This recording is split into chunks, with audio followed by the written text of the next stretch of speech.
garage screen go? It didn't start on this one. One second.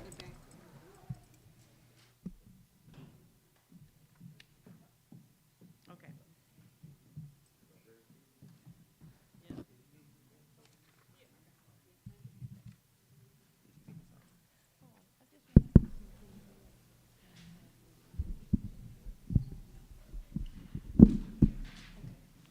Everybody ready?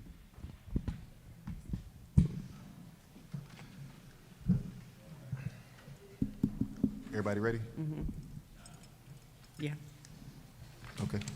All right, I would like to call this special board meeting back to order. The time is 6:41 p.m.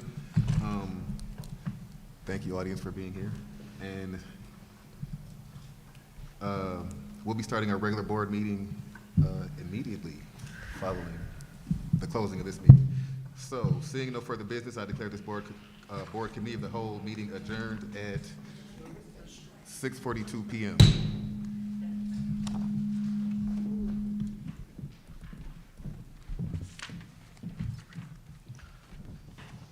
Okay.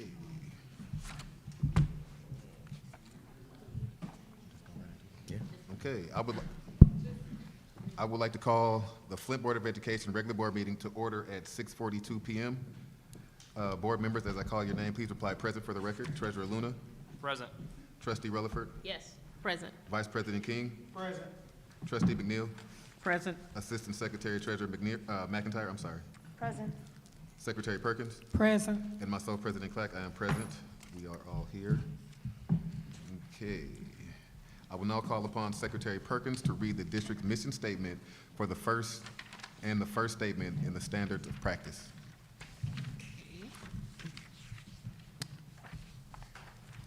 We will be consistent in our dealings with each other as well as students, staff, and community. We will model trustworthiness and honesty in our relationships with each other, with our superintendent, and with our constituents. We will focus on common goals of providing the best education possible for the students in the Flint Community School. We will respect the diverse views that each of us bring to the organization, as well as the views of others that we interact with as we carry out the business of the Board of Education. We will be open and authentic with each other, our staff, and community. As we work to make decisions, we will focus on issues, not personalities. Our decisions will be student-centered and based on objective facts. We will practice good listening skills to better understand our fellow Board of Education members and constituents. Okay, I seek a motion and a second to approve the minutes from the March 8th Committee of the Whole meeting, the March 15th, 2023 regular board meeting, and the March 22nd, 2023 Finance Operations Committee of the Whole meeting. Mr. President? Yes, sir. Treasurer Luna. Yeah, I wanted to note one thing with the, is that better? Yeah. I wanted to note one thing from the Finance Cal meeting in the previous month. Now, the board did vote to send the busing contract back to FINOP subcommittee, but given the transition with our CFO, we have not been able to do that, so hopefully the next meeting we can address that. Just to note that out there Okay. in the minutes. Anything else? President Clay. I'm sorry. go Trustee ahead. Rutherford. You called me? It's my turn. I wanted to make a amendment to the meetings. Well, I want to add, because to March 15th, regular board meetings where the president of the union came with that letter, I would like to have that added, because it addressed the 6-month plan, and it was, what he addressed was inside the superintendent's 6-month focus plan. Oh, I understand. Y'all don't understand what I'm asking? When, during the open meeting, the union president provided all of us with a letter that he read, Congress, and that letter addresses what's in the 6-month plan. I think President Clack know what I'm talking about. You want to explain it to him? Mr. Thompson, but he read his statement last week. Yes. Y'all remember that? And he gave us, Regarding that employee? Yes. Okay. I think there was an envelope, a manila envelope. No, I think Pam handed the letter out to everyone. individually, correct? So I would just like to have that added, because it addressed that, so that it could go with that. Is that possible? For April? For April, right? No, we're approving, March 15th was when the 6-month plan was approved. Okay? Because that was in the 6 months plan. So you're trying to add, I just want, really and truly, I really don't want to approve the minutes, because that 6-month plan should be altered because of what the Congress President shared. Because that position is in a 6-month plan. It's in the last paragraph. So, my question Oh, is. I'm sorry, you asking me? I No, ain't president. I'm trying to Oh. get recognition. I'm sorry. Okay. Trustee McNeil. So my understanding is that you want the information in that letter to be included in the meetings, or you want to, you said that information is also a part of our 6-month plan.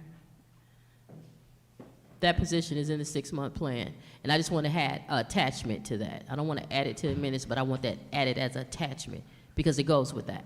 So we would have to make a Amend it. motion and a vote You on want to that. amend it? to Yes. amend that. Or do you guys, can we amend it to strike that out, to just remove that from the 6-month plan? We still would have to make a vote on it. Right, that's what I'm saying. I'm willing to work with anyone. I have a don't question, Mr. understand how to President. do that, though. Vice President King. Through you to Trustee Relaford, so you want to add the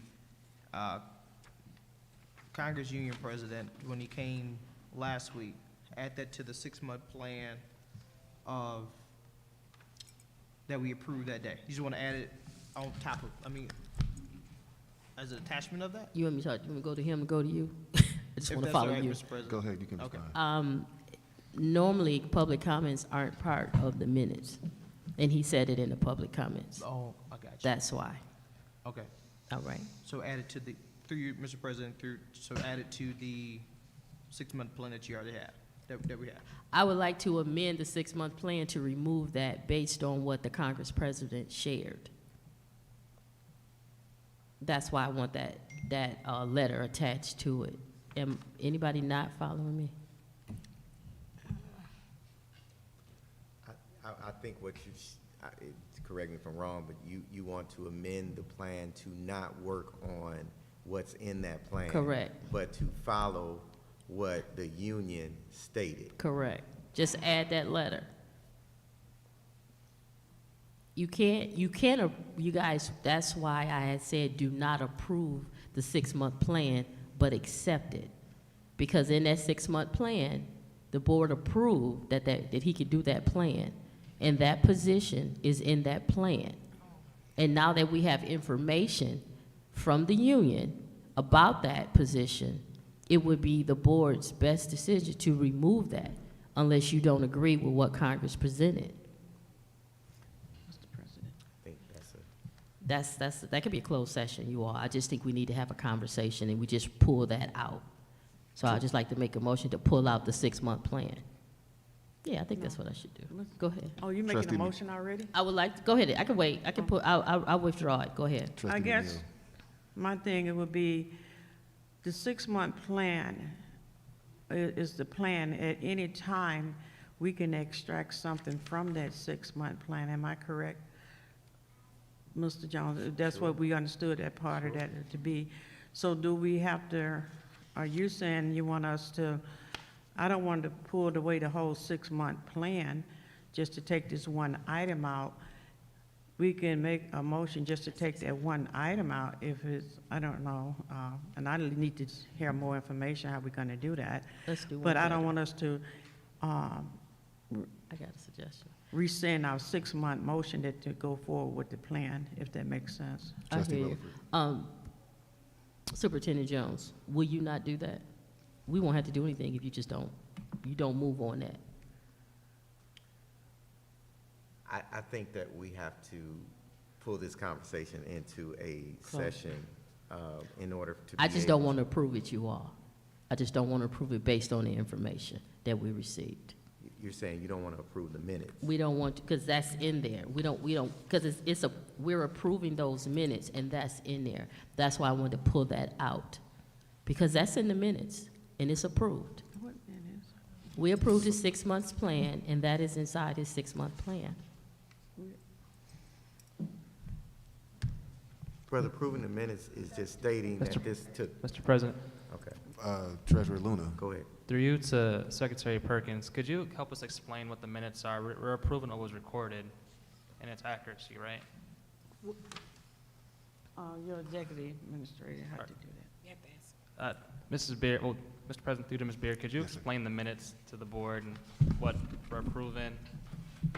So what you're approving when you approve the minutes is what's actually your motions that you made, your action that you've taken if you approved or failed, or if they failed. That's what you're approving. So we're- There's no comments from the public in here. Right. There's Correct. no remarks from board members. So we're just approving the record, We're approving the note- record, the correct? notes that you took. Correct. Okay, thank you.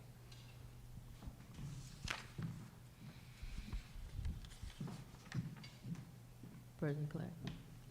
That's the purpose of me bringing it up, because minutes, those public comments are not included in the minutes at all. So I would like to have it attached. So, Mr. Chair, Vice President King. through you to Trustee Relaford, so the congressperson gave that last week on the 12th of April. So can we make sure that's added on the 12th of April minutes? No, that's not what I'm asking. I wanted to go with the 12th because it's in there. That's two separate things. I'm asking that it be that I want it added to March 15th. I want to add it because it spoke directly to it.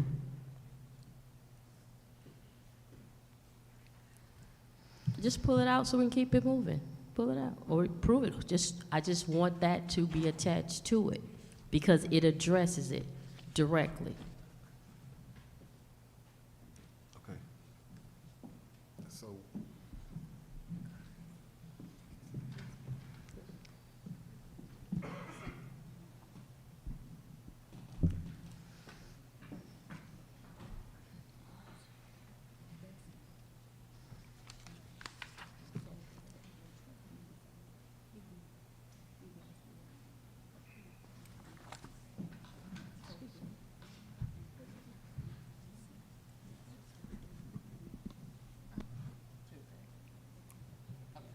All right. I withdraw. If no one has any objection to me withdrawing that. did you have something to say? Okay, any objection? Okay, so, all right, so it has been moved and properly seconded. Are there any corrections? There are no corrections. Trustee Rutherford? No, so I'm Okay. okay, go ahead. So seeing none, the motion to approve the minutes from March 8th, 2023 Committee of the Whole, the March 15th, 2023 Regular Board Meeting, and the March 22nd, 2023 Finance Operations Committee of the Whole meeting will be conducted by a roll call vote. As I say your name, please say yes or no to approve the minutes. Secretary Perkins? Yes. Trustee McIntyre? Yes. Trustee McNeil? Yes. Trustee Rutherford? Yes, Vice President King? Yes. Treasurer Luna? Yes. Myself, President Clark, I vote yes, so the motion passes 7-0. Okay. The board will now hear comments from the public. We ask that you state the reason for addressing the board and that you limit your remarks to 3 minutes on matters within the authority of the board and not address individuals by name. The presiding officer of the board shall have the right to limit the number of persons who may address the board on the same subject. Please state your name and address first before beginning to speak. Okay, so today we have Mr. Robert Hall. My name is Robert Hall, 708 East Atherton Road, Flint, Michigan, 48507. I was here about 2 months ago with another issue with my kids. I'm addressing an issue with racism at Freeman School this time. First, about 2 months ago, my son had told a little girl in the class that he didn't like her because he was black, and I asked him where he learned this. He tells me the music teacher, so I addressed that with the teacher and let her know, and she dealt with that, and so with his age and whatnot, I kind of let that go. So just the other day, my 6th grader, who is a honor roll AB student, comes home and tells me that Walt Disney is racist. I says, well, where'd you hear this? the music teacher. Are we going to continue to allow racism to go on in these schools? I mean, this is what keeps it going. I addressed this with the principal, and I was told, well, it's the context of it. You need to talk to the teacher. So the teacher called me after school, and he says, well, a student had asked about it, so, you know, I was talking with that student about it. I says, but why are we allowing that conversation in our schools? I teach my kids to like everybody for who they are, not by the color of their skin, and I don't expect them to be taught this in the schools. Not, like I said, not once this year, but twice this year, 2 of my students have come to me about this music teacher mentioning racism. I'm not for this, and I will not have my kids taught this way. So when he told me that, I sat my kids down and I told them, I said, look, the only difference between us and somebody else is the amount of melatonin in our skin. It does not make it any different than the next person. We all breathe the same, we eat the same, we bleed the same. I don't want my kids subject to racism in school. So I called student services at the administration building. I was told I had to file a formal complaint. The last time I filed a formal complaint with administration, it was never answered. The last time I was in this meeting and Mr. Jones had come out and talked to me, I was told, you know, that he's going to go to the issues was going to be addressed. Some of those issues still were not addressed because 2 days later, my 5-year-old was suspended yet again. That is 6 times in 1 year a 5-year-old suspended with ADHD, and they have it on file, and they continue to target my children, and I will not have this. My next thing is a federal lawsuit against the Board of Education and Flint Community Schools. This has to stop. You're free to ask my kids anything you want. I'm open with my kids. I'm honest with my kids. I tell them don't tell me anything different than you're going to tell somebody else. I have no problem with you asking my kids what they've told me, but this has got to stop. I mean, most of you guys, I mean, if my kid come up and said something like that to you guys, you'd be well, why is he like that? Well, you know what? It's the problem within the school. I don't teach this in my home like this. Why is it being taught at the school like this? Thank you. Thank you, Mr. Hall. Next, we have Mr. Wantoise Davis.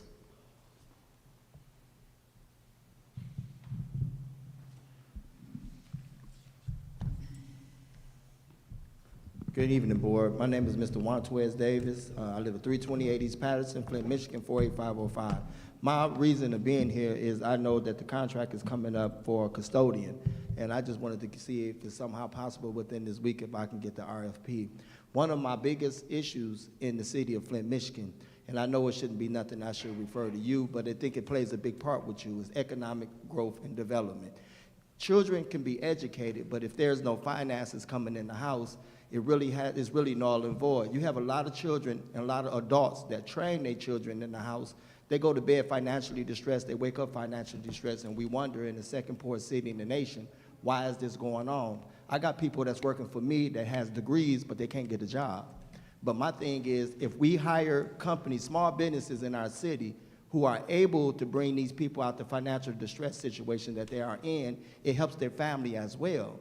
You know, my custodian company, not only do I hire them, I teach them how to be custodians. There are people that work for me, I've taught them how to be entrepreneurs. Before I started cleaning commercial buildings, which are schools, and I clean a lot of schools, I used to clean 26 apartment complexes in 16 cities. I started my company off of $50 buying supplies out of Family Dollar.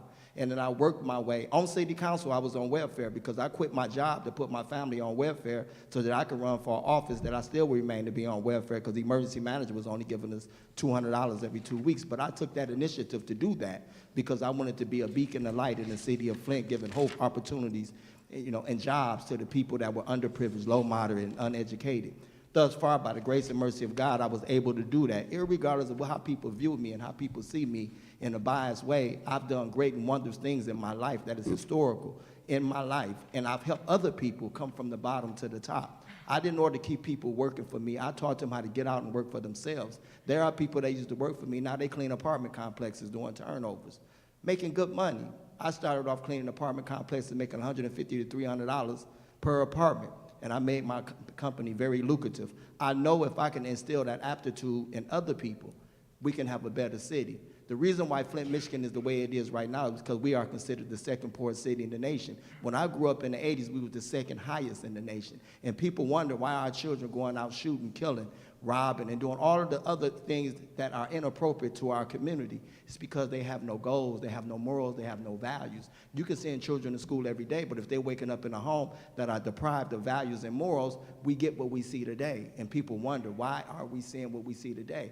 Education is great, but opportunity is greater. Hope is greater. Because I wouldn't want to send my children to school if they have no morals and no values. I want them to be educated, but I also want to instill morals and values into their lives as well. It goes hand in hand. And so my goal is to see if I can get this RFP and see if I can get employed, my company, and see if we can do a great job. I've cleaned schools. Some of them didn't like me personality reasons, but most of the schools I've cleaned, and I'm going to conclude, they never caught COVID. My company has never allowed schools to catch COVID-19 in the worst time of the city of Flint, Michigan. Thank you very much, and I hopefully, Mr. President, that I can get the RFP, peruse it, and see if I can submit my bid at some particular time and moment. Thank you very much, board, for listening to me, and let's try to see if we can instill those morals and values, not only in the community, but in our students. Thank you very much. Thank you, Mr. Davis. Next, Mr. Jordan, Bruce Jordan.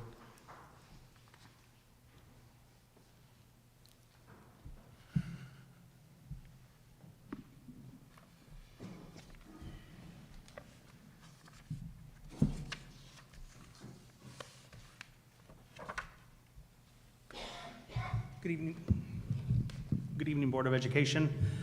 I come to you today as the United Teachers of Flint MEA representative for the teaching staff, 5095 Exchange Drive.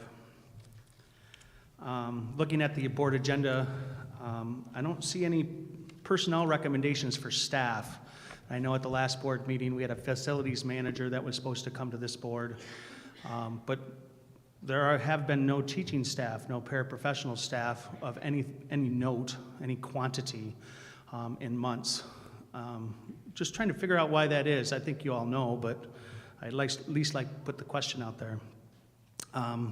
Last month, the board accepted and/or approved Superintendent Jones' 6-month plan of refocus. When will that be acted upon? When will each of those points be talked about, acted on? Given, does the superintendent have the authority to just start doing it, that plan? The way I understand it is the board still has to act on each individual piece of that plan. When's that going to happen? We're 8 steps behind right now. Consolidation announcements of school closing. This is no surprise. We've been talking about it for months. It's April. If you're going to close a school, you have to do it today. At the latest, the next board meeting in May. You can't do this on the fly. It takes an army to close a building, announce it to community, rally the troops behind it, get buy-in from staff, all staff, not just teachers, staff. And you can't do that in the summer. It has to be done, it should have been done in October, should have been done last year. You're gonna have to focus and get the ball rolling if you're going to make expenditure cuts out of the budget. Restoration of steps. I know I'm a broken record, but you're not getting staff in and you're losing veteran teachers at record rates. You're not going to be able to get in front of that unless you restore teachers to the steps that they're supposed to be on. I've ran all the numbers. You don't have to add $1 to the budget, $1 to the instructional line item of the budget in order to move the teachers. Feel free to ask questions. It's your job to support the district within its policies. Please, I'm begging you to get focused and act on things that matter. The vital retention of staff, the vital recruitment of staff, closing and consolidation of buildings, coupled with the selling off of those buildings so that they don't stay on the books, partnering for possibilities of new buildings, all have to be done, and they have to be done today. Thank you. Thank you, Mr. Jordan. Is there anyone else who wishes to address the board?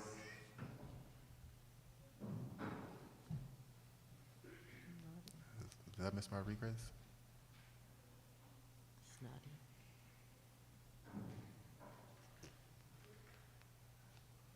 Nadia Rodriguez, 1610 East Court Street. I'm here to continue that beg. I brought it up last week, and I will continue day in and day out until I lose my voice. I am begging you to make the hard decisions that you don't want to make. We are tired. Your staff and your community are tired. We're exhausted. You have to close buildings. If you want to do right by the students in this district, they have to have certified teachers in front of them. You have to make choices to do with what you have to make that a reality for the kids of this district. You have to sell buildings. It is not generational wealth. They are blight on the community. It is a danger. You are opening yourself up to lawsuits. We've already had one. All it is a drain on the finances that you have. You have to be thinking about, everybody wants to talk about how do we bring the kids back? How do we build our numbers back to what we once were?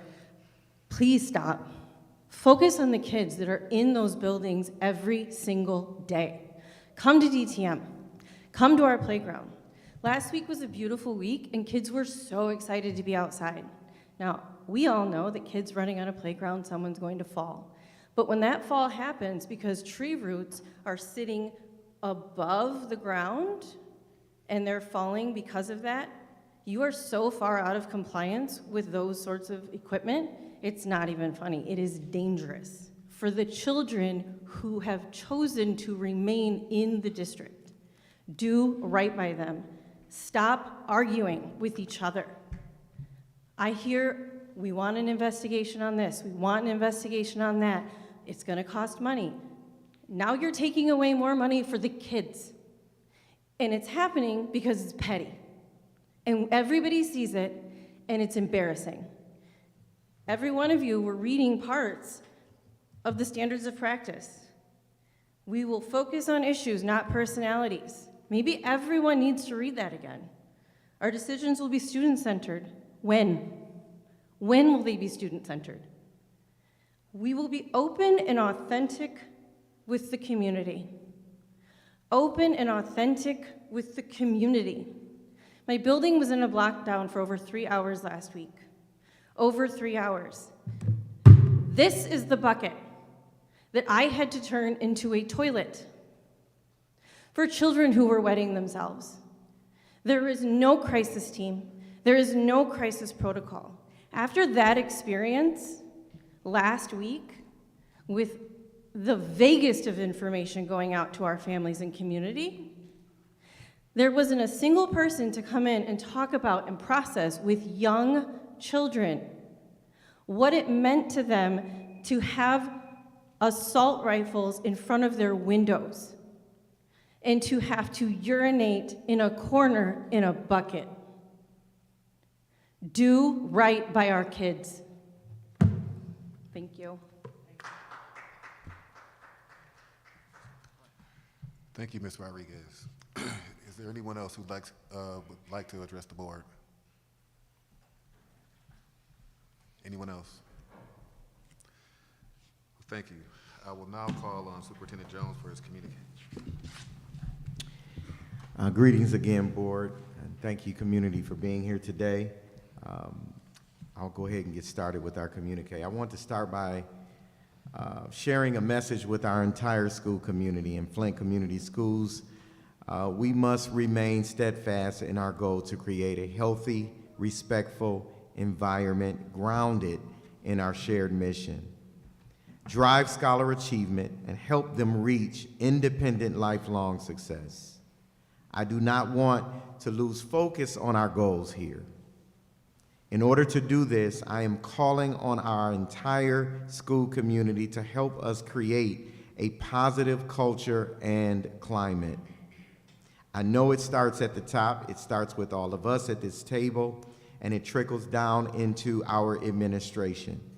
But we are calling on our entire school community to help us create a positive culture and climate. This is not a specific call on any one person or group.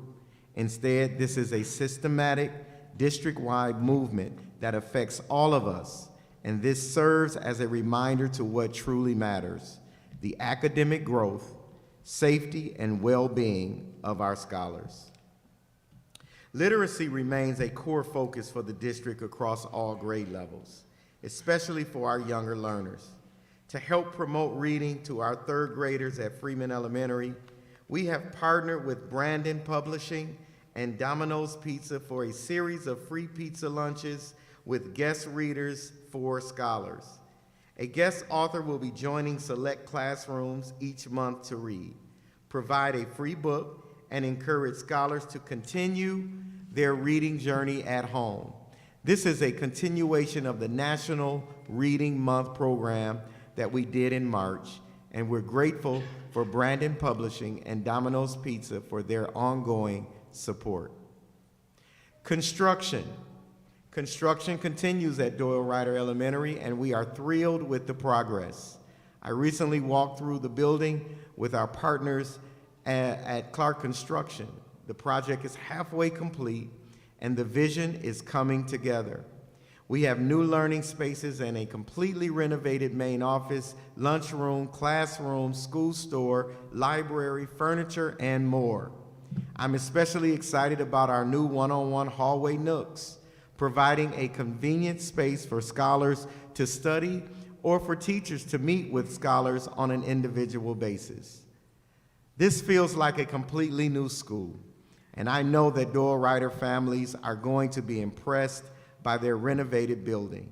We will be hosting an open house for our entire school community to visit the new and improved Doyle Ryder upon its completion, and we will keep you notified of that time. As I shared last month, we have partnered with the Michigan Department of Education and the Genesee County Intermediate School District in an effort to enhance our offerings. Together, we are focusing on literacy and math for our scholars and improving the district systems as an overall goal. This will directly benefit scholars at Brownell, Eisenhower, Freeman, Holmes, Nethercutt, Pierce, and Potter. We appreciate our partners at the MDE and GISD, but this is our work. This is the work that our teachers do every day in the classroom, and this work needs to be supported by us all. Again, it speaks to my first comment, is building this culture together. Lastly, I want us to look ahead to Teacher Appreciation Week. I would like to thank the board for your approval last week. We want to look ahead to Teacher Appreciation. We have an incredible team of educators here in Flint, and we want to be loud and celebrate them proudly. We encourage scholars and we encourage families to connect with your teachers from years past and present, to tell them how much you appreciate their work and dedication. We'll be shouting out teachers on our social media pages, and we encourage you to do the same. Please tag the district so we can amplify our teacher appreciation. We look forward to the remainder of the school year and all that our scholars, families, teachers, staff will accomplish. In the coming weeks, we will be celebrating the class of 2023, honoring our seniors for their dedication, commitment, and hard work throughout their education journey. I would like to take a moment and affirm our committee for commencements, doing a wonderful job led by our high school leaders. We would like to thank you for all of your work and hard work and dedication to our scholars. As we head into the final weeks of the school year, I want our entire school community to join me in focusing on the positive that we are experiencing each day across the district. I would like to thank Trustee Perkins and Trustee Luna for their support today in a live stream that will be broadcast within the next week, just speaking about the positives that are going on in the district, and then those board members who soon will be participating as well.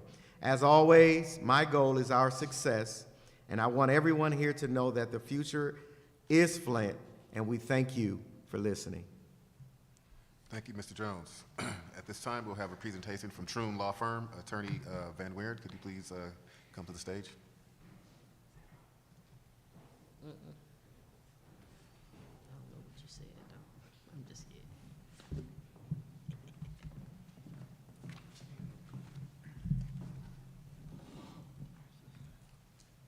Do you have, you don't have, okay, thank you, sure.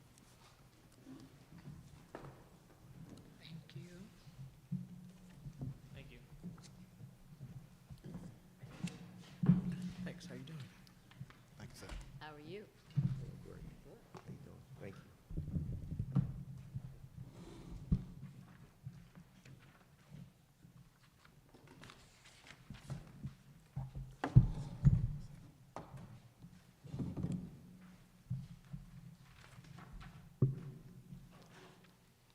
Good evening, and thank you for having us here tonight. After we were at the last Board of Education meeting, we were asked to go back and talk to the various bidders who had submitted offers on the various properties.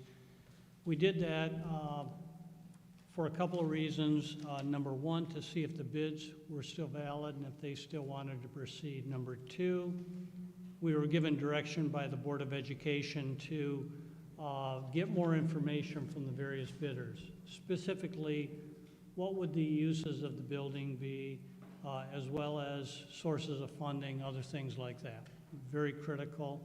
Also, we discussed with each bidder whether the bidders would be willing to lease versus to purchase the properties. And so I can tell you that the responses from all the bidders is that if they're going to put substantial resources into a property, they want to own the property. So I will point that up front, that is an issue that we, in talking to the bidders, unanimously they said they want to own the property.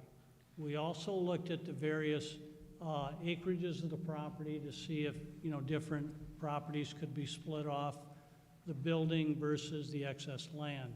And what you have in front of you tonight is a booklet, which is a summary of number one tab, is what we've done in the last couple months and how we've attempted to go back to the bidders and get them to focus on what this board wants. Our understanding is the board wants to have these properties used for community purpose and community betterment, and not simply to sell the properties to the highest bidder.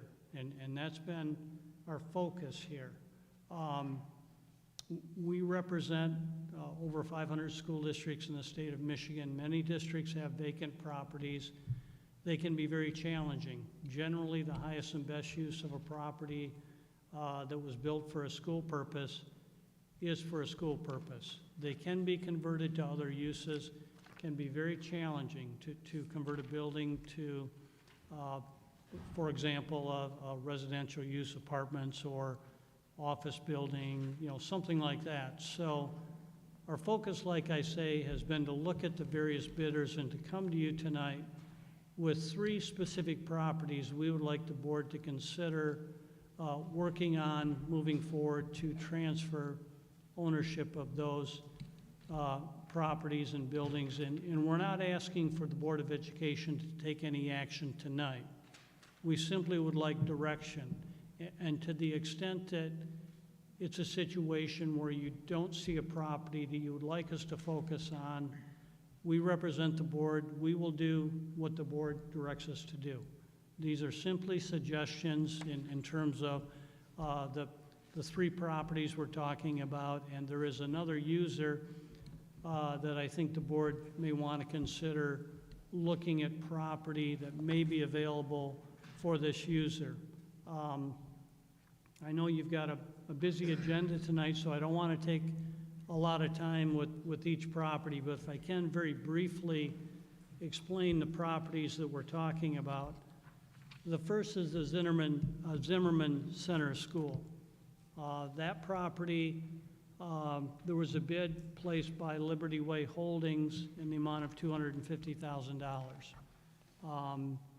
And I will say in terms of the amounts that have been offered for the properties, part of our due diligence would be to work with an appraiser that we've already talked to that would come up with a range of value as to what is your personal property worth in the city of Flint, a range of value, that being the for lack of a better word, the dirt, the property itself versus the building, and then to look at various buildings and come up with a range of value on a per square foot basis for the buildings themselves. And so we could get a target value of generally what the buildings and the properties may be worth. That would be part of the due diligence moving forward. And again, I want to emphasize that anything that would be done by us or your administrative staff, or if you have a board committee that may be involved, would all be preliminary. Any final action would have to come back for review and approval by the Board of Education. So what we're talking about doing tonight is going out and trying to put transactions together that we would come back to the board for review and approval, or change, or whatever. Again, we work for the Board of Education. It's critical that the board share the same vision that we would try to move forward with. And if that's not the vision, we'd like to know that because, again, we work for the board. We serve at your pleasure.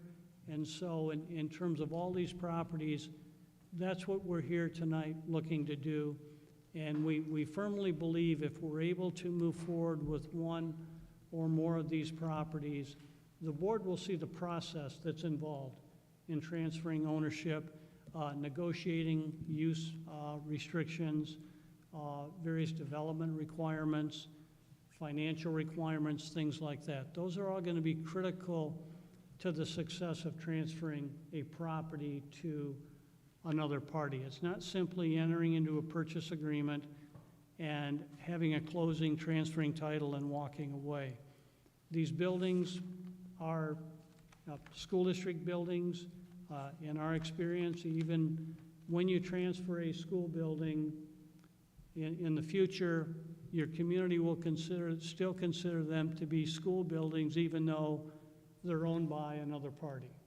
That doesn't go away. Many of these buildings have been school buildings for 30, 40, 50, 60 years, so they remain, at least in the public, they're still public school buildings, even though they may be owned by third parties. And we're talking about third parties. The potential buyers that we have talked to and that have submitted bids have a focus on the community. And so I will talk about the Johnson Elementary property in a minute. That's somewhat different. But the first two, Zimmerman Center School and Stewart, the focus would be community-based to provide, and part of that would be getting confirmation and restrictions, things like that, to make sure that if and when a property does transfer, that the new owner is going to do what they say they're going to do. There are certain legal restrictions. We cannot prevent properties from being used for education purposes. So we cannot transfer a property that then restrict it from being used by another school district or public school academy. So I want to be real clear on that. We can work through restrictions. We can work with developers. There's ways we can address issues. But in terms of the first property, that being Zimmerman, like I say, the bid was for $250,000. Attached to the booklet is various information on the property itself, as well as Liberty Way Holdings. I think it's critical that the Board of Education, and these are packets for the board to take home, to look at, to go through, to make sure the board is comfortable in dealing with the companies that we're looking at doing business with. And so attachment A is basically background information on Liberty Way, what they're looking at doing. As you can see on attachment A, the first page is a development summary. They're looking at putting somewhere between $9.5 and $10 million into this property. And there's a summary of what they believe to be their out-of-pocket cost. In talking with Liberty Way, they've indicated that construction costs have gone up substantially in the last couple of years. They need to do their additional due diligence to make sure that what they're planning on doing, they can still do within this budget. So it's really a two-way process. The Board of Education has to get comfortable in dealing with the proposed new owner of the property, and the proposed new owner has to do due diligence to see if they can still work within what they propose to do, or if they need to seek additional financial resources. So, again, Zimmerman is in tab A. Zimmerman, the building is approximately 108,000 square feet, approximately 4.6 acres. Back in 2019, the Board of Education had estimates prepared of what it would cost to demolish the building, the various buildings. This is all information that's in here. So as you can see for Zimmerman, it's between about $400,000 and $640,000. Those are based on 2019 numbers. So those numbers are going to be more. And so in terms of what we're looking at here for demolition cost, they need to be updated. But just to give you an idea, if you were to demolish any of these buildings, what we're looking at in 2019 dollars, what we're looking at now, it's going to be more money. And I know that there's a spreadsheet also in terms of carrying costs, in terms of insurance, utilities, upkeep, things like that, for an old school building that you will continue to have as you hold these buildings. So I'd be happy to answer any questions on Zimmerman, and again, not asking for the board to take action tonight other than to consider these. We would like to move forward either with your administration or board committee. We would just like to have some feedback so we can move forward. It's critical that we get these processes going because they do take an extended period of time.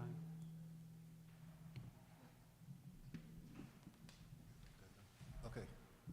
Trustee Rutherford? Hi. Is this on? Yeah, it's on. In looking at Zimmerman, I guess I'm asking my colleagues to help me. Aren't they building a county park right around the corner from there? Isn't a county park coming right there in that area? Zimmerman is on what street? I know. Corona Road. Zimmerman's on Corona Road, but it's right around the corner from where the county park is coming. Okay. Correct? Mr. President, through you to Trustee Rutherford. Treasurer Luna. Yeah, so the state is going to create a state park. Part of it's downtown, part of it is in Chevy in the Hole. Mm-hmm. So it's not quite by there, Yes, but it is. it'll be a long phase project, but it'll be a state park. I'm sorry, state park. My question for that is within a mile radius of it. So that right there will alter a lot of things. Because from where Zimmerman sits in the taco place, you could look straight through and see. So what I'm saying is because of the proximity of what's coming there, I think that will adjust a whole lot as it relates to that property. Okay. I do have one question. Yeah. I see in all three of the proposals, there's two different prices in demolishing the buildings based on whether there's asbestos. I'm not sure if this is a question for you or Mr. Henderson, but is it safe to say that all of these buildings probably have asbestos and need abatement? Okay, I just wanted to make sure. Okay, Yeah, if so they were we're looking built- at the higher end of those two. Yeah, if they were built before 1978, Asbestos is an there's issue. a very high chance that they have some type of asbestos. Okay, I just wanted to make sure. Yeah. Thank you.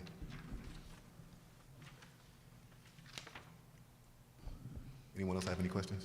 I had a comment. Treasurer Luna? I think my colleague raises a good point. You know, things change real quick with the market. I will say, you know, I think starting with 2 or 3 buildings and moving on those, because we have so many that are vacant, was it 21 or 19 vacant properties we have? We solicited bids for 13 of the Okay, properties. so at the board. 13. I think starting somewhere could be a good start. Because I'll be candid, I think to what the folks in the audience and public comment said, we're gonna have to close some schools yesterday. And that could be several properties that are gonna be added to that list and making it grow. And to that point I just raised too, I think as the board moves forward with school closures, I think it'd be a good practice to think about when we announce those closures, could we put an RFP out when the buildings are in good condition? Because they can deteriorate really quickly when it comes to no heat, water damage, vandalism, arson, et cetera. So I think that would be something the board to consider as well. Thank you.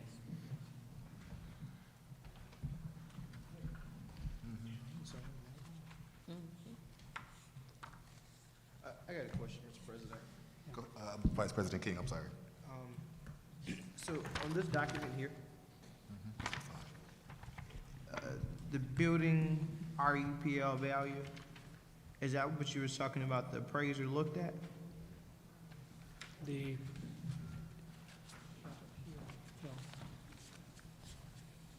I'm sorry, I didn't hear what?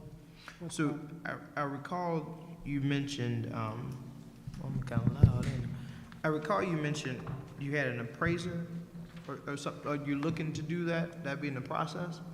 Yeah, and my recommendation would be that there not be an individual appraisal for each property. The cost of an individual appraisal is somewhere between $3,000 and $4,000. We have an appraiser who's willing to do a more general valuation of what real estate is worth within the city, and then on a per square foot basis, what a school building is worth, and do a range of values, so we could then come back to the board as part of our further recommendation for, you know, the transfer of a building.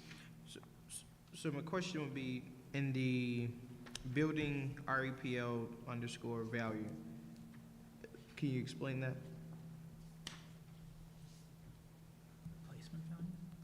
Yeah, that, our understanding, that's a replacement value for insurance purposes.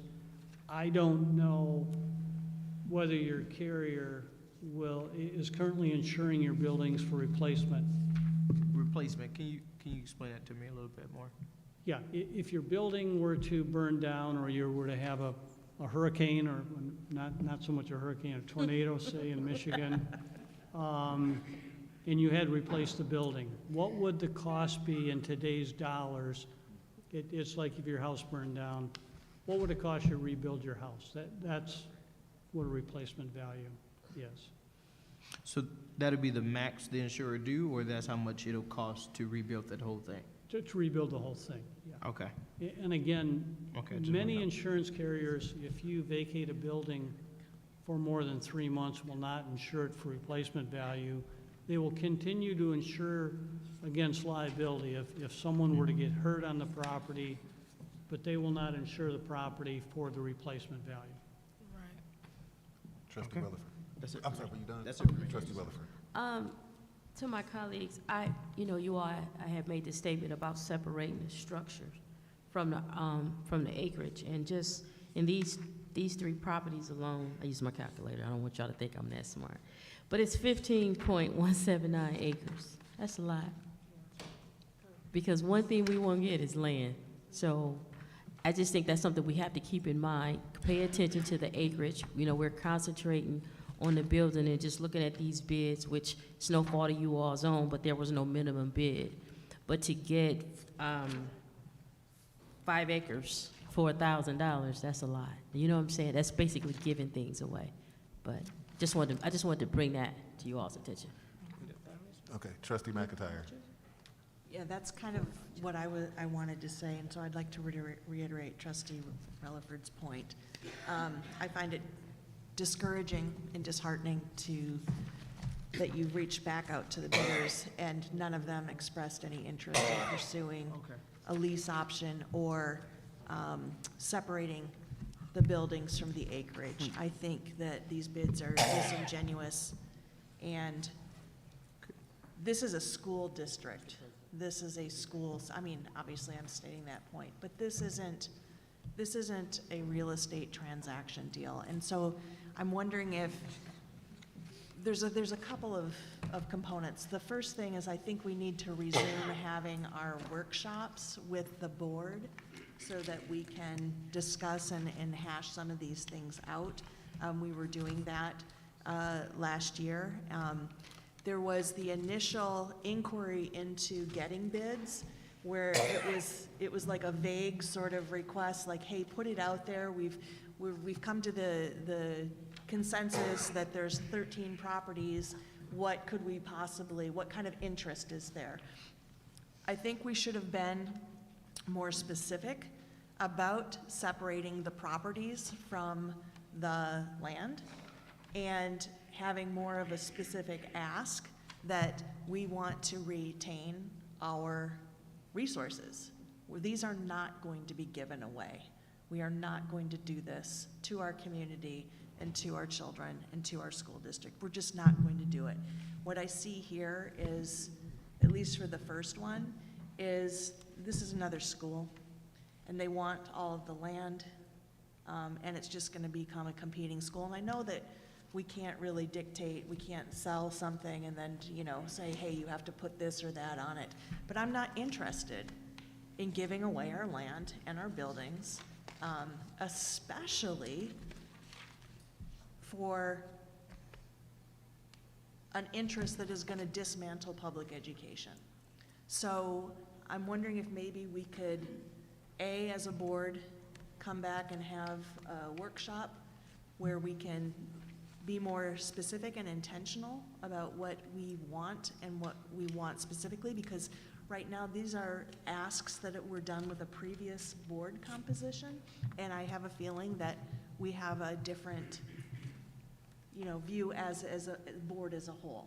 And so moving forward, I think it would only be fair to the bidders, to the public, to the community, to refocus, because we have a newly constituted board and we have a better idea of our goals, our 6-month plan, our strategic plans, and then we can be more specific and more intentional, and it's not vague, and we don't just have these bids that have been out there for years and years or months and months. But I would like to just reiterate, and I know I've said this several times, I'm not interested in giving away our generational wealth. I'm not interested in giving away our land. We will separate the land, and entertain a lease option, but that's where I'm coming from. Now, of course, we have to come together as a board and make a decision as a board as a whole, but that's where I'm very firm on that. Anyone else? Do you want to go? I go after you, Mr. Excuse me. When was the Zimmerman Center, when was the last time they held classes in that building? Do y'all know? I didn't see that real. I was glancing over this part. It was several years, Phil. Yeah, I know it's been 2013. 2013 was the last time that there were classes held in that building. That's 10 years. On your second part. On this part.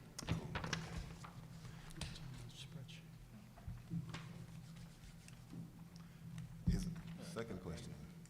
Anybody? Second question. Have there been any other bids remotely close to this $250,000 bid No, on any building?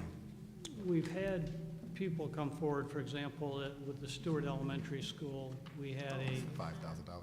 an interested party who was not part of the bid process, came in after the fact, brought an architect in from Chicago, walked through the building. There were certain areas of the Stewart Elementary School that were not accessible. They were simply unsafe to be in.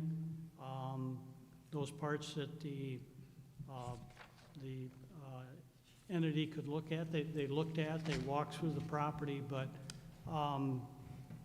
and for the other property, the Johnson Elementary School, that property, my understanding, has been closed since 2010. It's full of mold and asbestos, and no one goes into that building. Somewhat of a different situation. The adjacent property owner would like to acquire it. That is a for-profit company. The company would like to combine ownership of the park property on the other side. Our focus has been to not go out and try to find a bidder with the greatest amount of money and simply sell the properties. Our directive from the board was to find community interest. The Johnson Elementary School, in our opinion, the building has no value. It's a liability. It's going to cost between $300,000 and over $500,000 to demolish it. What's the value of the property when the building is demolished and removed? We can have the assessor take a look at it. And with all due respect, I understand about ownership of real estate and real property. I'm just saying that in our experience, that entities that want to acquire these types of properties will not agree to long-term leases. They simply will not. And we serve at the pleasure of the board. We'll do what the board wants, but I'm telling you that it's a situation where if we think we're going to be able to enter into long-term leases with with any of the potential buyers, that's going to be very challenging. Well, you were next, right? And then From my understanding, sorry, can everybody hear me? So I went to Zimmerman, per se, right? And I see the aerial view. Make sure I go, let me see, one second. In the school, there's the structure, and then there's the parking lot. I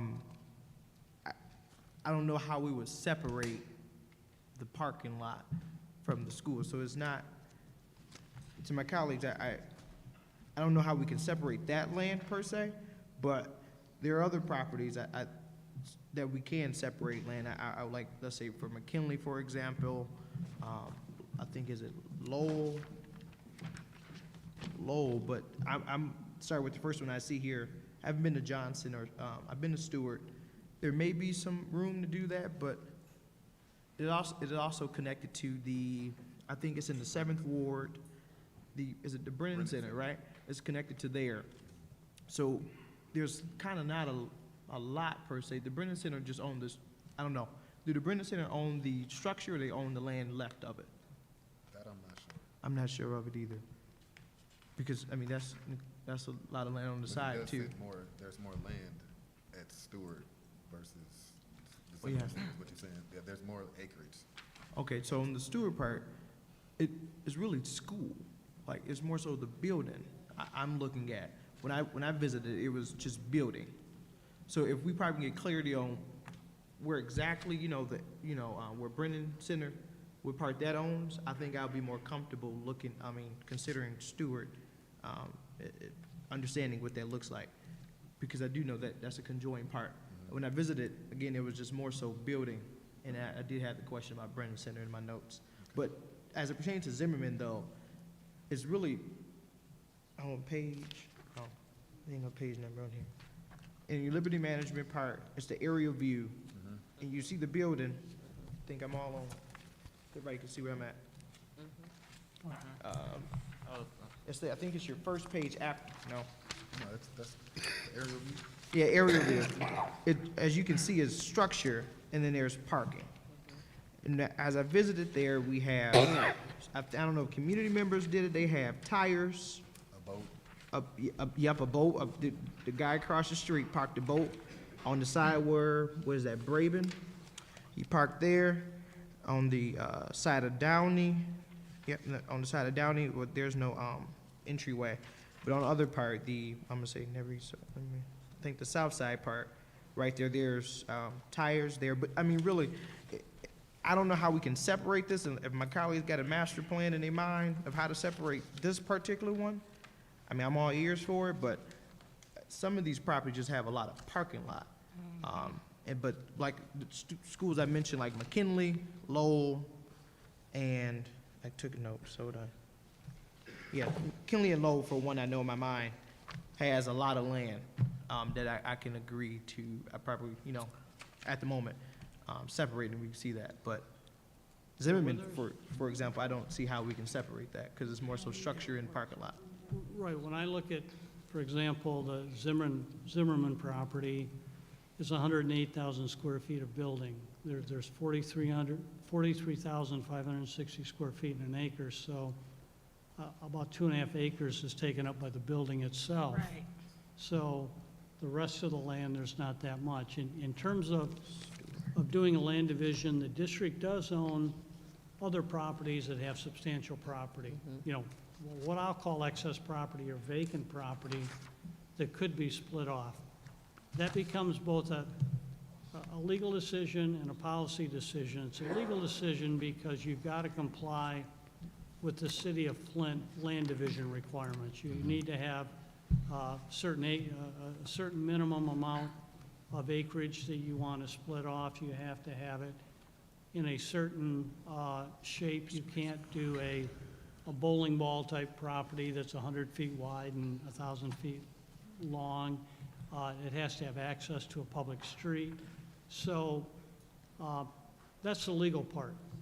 The second part is the policy part, and that is, does it make sense for the Board of Education and the district to split off the vacant land and keep that for future use and sell the building that may be located on the property, or as much acreage as is necessary to sell the building but keep the excess property.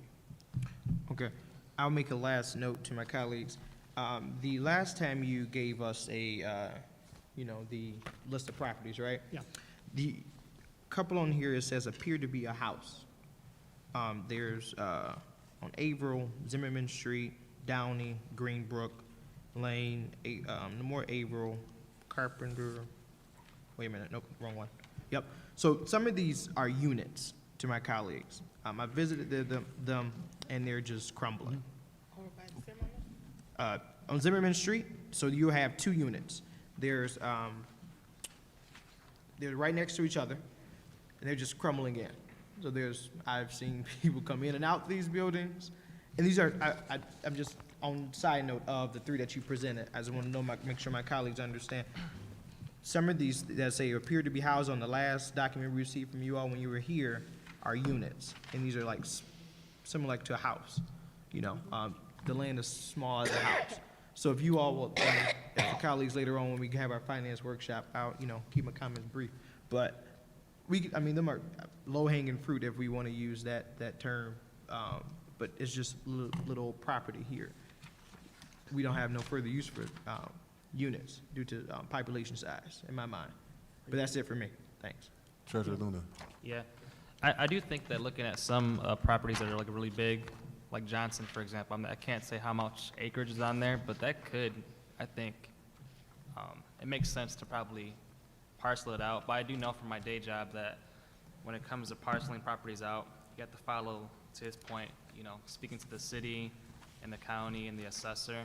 It is a process, but it can be done. It happens all the time.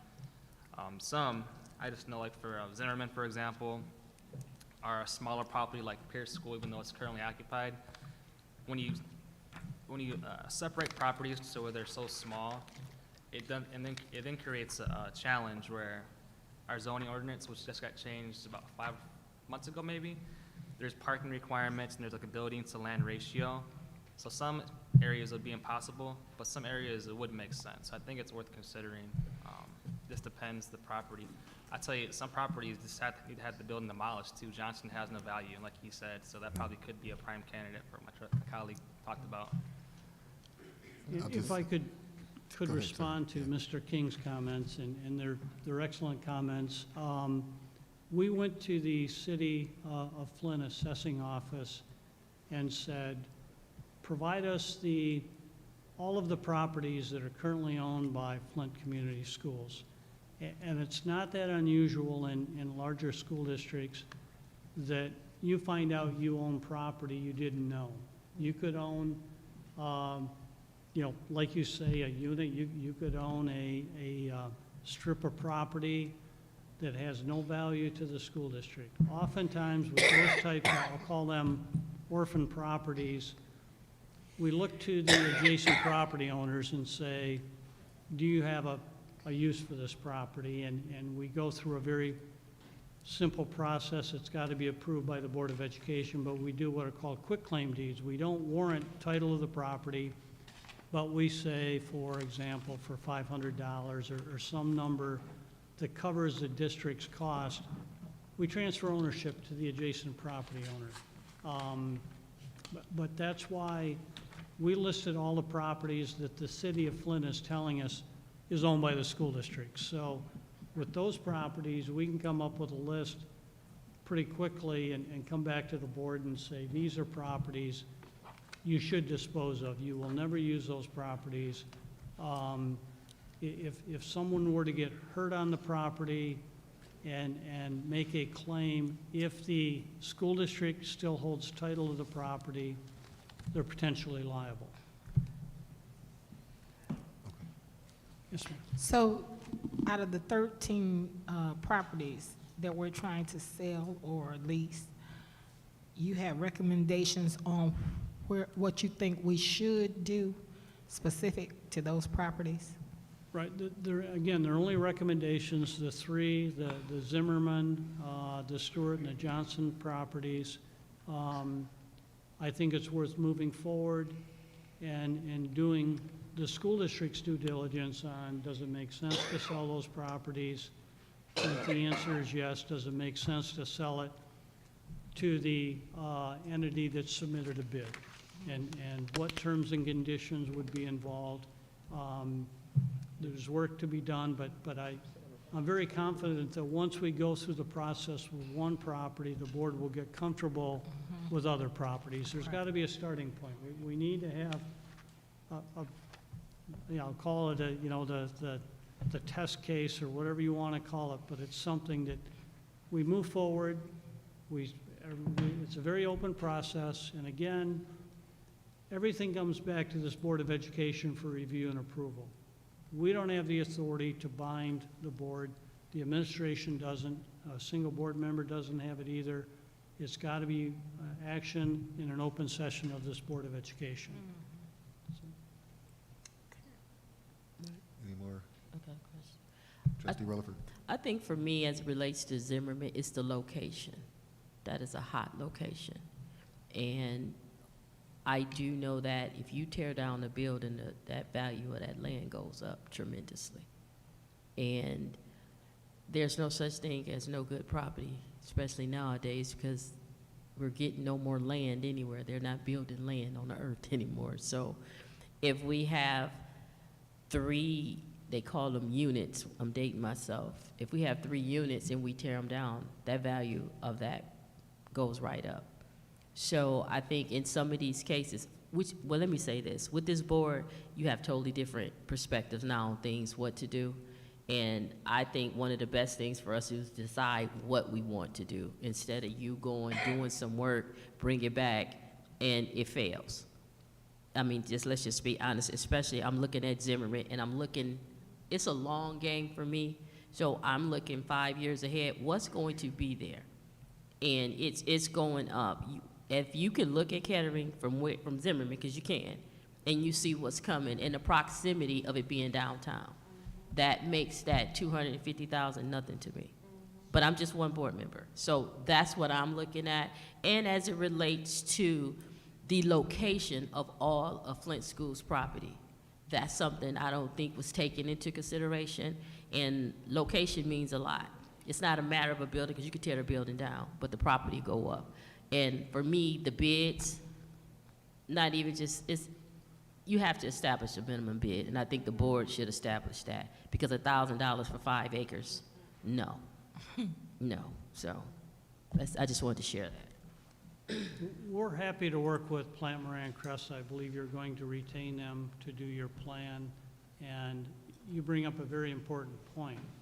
If in terms of your long-term plan, if there's a property that is going to be part of your long-term plan, we should be focusing on another property that is not.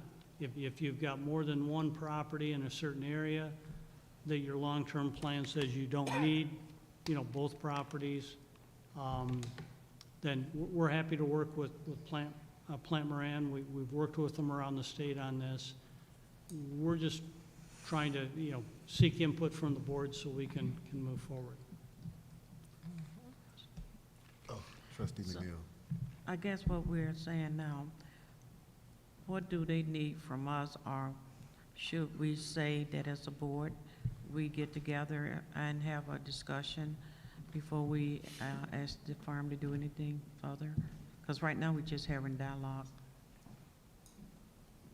That's my concern. Should we go into maybe the board scheduling a meeting and finishing this and having discussion rather than just keep them here having dialogue since we don't have, it's up to the board. That's what I'm trying to clear up. That's why I would encourage each board member to take this packet, Yes. review it, Yes. and make sure, we have full understanding of what we're talking about here. In the back, the other properties, there's a summary of.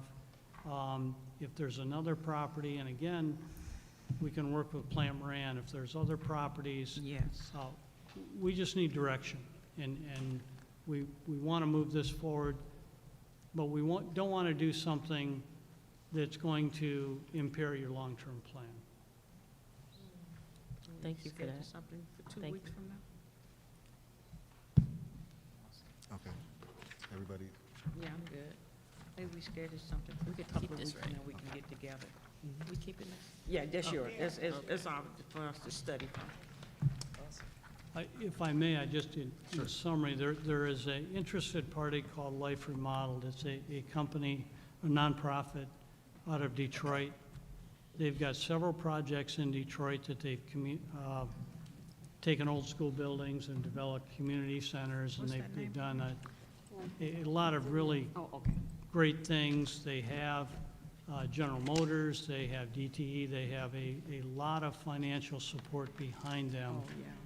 They're very interested in coming into the Flint area and doing the same thing that they've done in Detroit. And this is a situation where we can go down and see the community centers they've developed. We can see the job training they're doing, the libraries, the open gym for the community. And this is real. I mean, this group, and there are a lot of groups that have the right intentions and they want to do, what they can do. But the bottom line is money. You've got to have the funds to be able to do what you say you're going to do. This is a company that we vetted. We believe, I won't say company, this is an entity that is doing good things in Detroit. I think they're worth talking to and seeing if there's a property that would work in Flint for them. Trustee McIntyre. Yeah, that's what I was going to suggest, is that maybe we could set up a visit for board members, or maybe a series of visits if we can't do it all together. But I was interested in, going and looking at some of their projects, and Good I idea. would assume that you guys would be as well. Anyone And else? did they, Secretary Perkins. and did they have a specific area that they were interested in Flint, the company you're talking about? They are looking for any district property that may be available. They have not focused on a certain building or area. They're flexible. I've had some other dealings tangentially with them, and like I say, they're for real.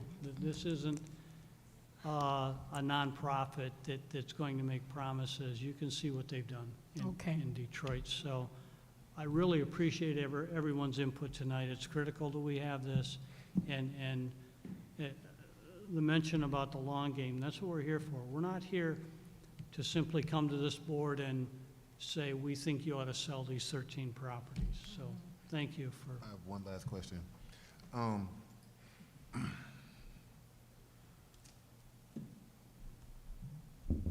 Here's the thing, because I agree on both ends of the spectrum. I agree with Trustee McIntyre that we need to keep what we need to keep, but this is, to me, in my opinion, not one of the buildings in that category. I don't think anyone, I'm not sure, I'm not a real estate expert or anything like that, but how long has this deal has been on, this proposal has been here for almost 3 years, correct? The actual proposals have been less than a year. We spent a period of time talking with the former board and the former administration about various things and how things should be structured. So, yeah, it's been a period of time. Okay, here's my concern, is that I'm like Trustee Rutherford said, we all have our own perspectives. My one concern is that we're gonna miss out on something. I think I read before in a document that they had come in 2021 or 2021 about this proposal, and made this offer of $250,000. So my one concern is that, to the board members, that we might miss out on an opportunity, because they're not gonna be around forever. And I understand that the city's growing, it's gonna come back, I understand, I do. My one fear is that we're not gonna get this opportunity in the future. They're not gonna sit around and wait forever. So I just wanted to put, I understand that we have, different concerns, but that is my concern, is that we need to seriously think about this property, this amount of money. I understand the future, what the future could hold, but none of us know that. So that's all. I just wanted to put that out there. Vice President King. I would say, as a holistic view of all the properties that we own, it's time for us to come up with, whether it's a blight elimination plan. I welcome having the conversation with our board to see what we're thinking. But we have to get a plan out to our community, because, we tired of cleaning up, having cleanups. That shouldn't be the focus of neighborhood groups, of cleaning up old schools because we're not taking care of them. So I welcome a conversation with, all of us, to see where our mind is and see where we come to a consensus, see what definite thing we want to do. Because the community is tired of seeing these blighted properties everywhere. It's time to do something with them. It's something that should have been done, a long time ago, but we have a good board to host a good conversation, but also a realistic one to see what we like to do. But I'll be honestly, for me and the community members that have reached out to me, they're tired of doing cleanups of each property, and to me, like a day later, it's back messed up. So, and the school district been holding on these properties for, years. So I welcome, finance cow to, discuss, this to be a discussion topic, so we can really, home in on what we need to do. But this has been too long. We've been holding on to properties and we have not taken care of them. So, thanks, Mr. President. In response to President Clark's concern, we share that. We've been in contact with the entities that have submitted offers to say, hang with us on this. We appreciate what you're doing. We want to continue working with you. We don't have a decision. So we stay in touch with these entities. There is a saying in real estate that delay kills deals, and so we would like to move this as quickly as the board can move forward with, a plan. Okay. Anyone else? Trustee McIntyre? I think there's urgency for some things, but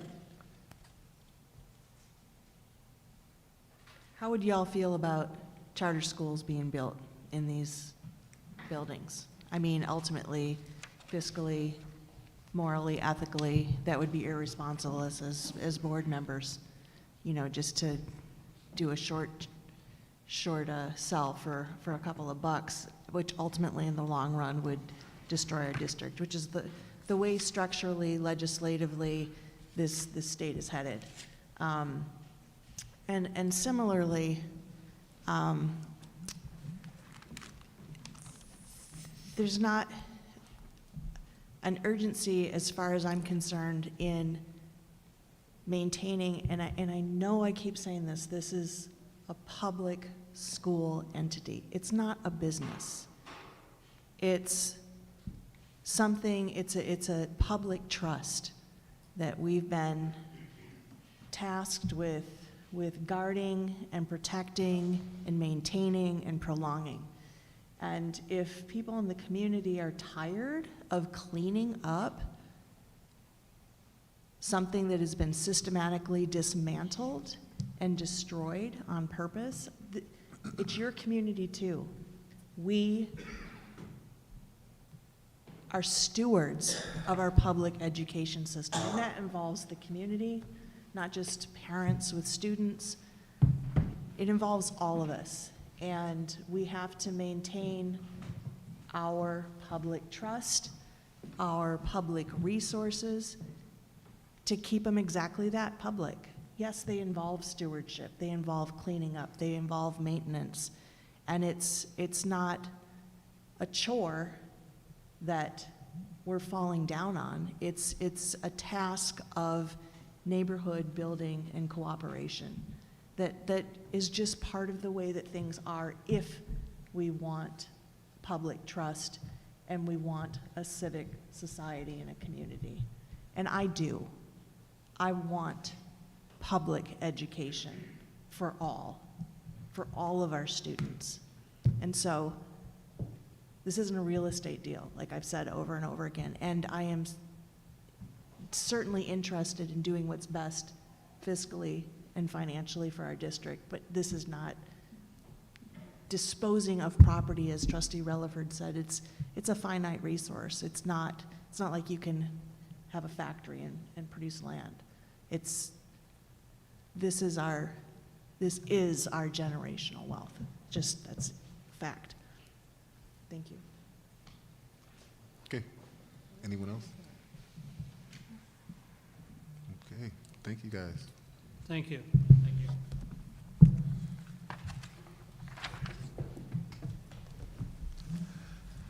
Okay. Now we will have a presentation from Stantec and Clark. Would you please come to the stage?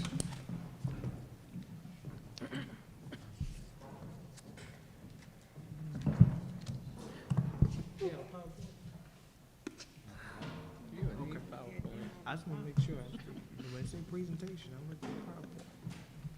Do y'all have a PowerPoint? You have a presentation? Yes.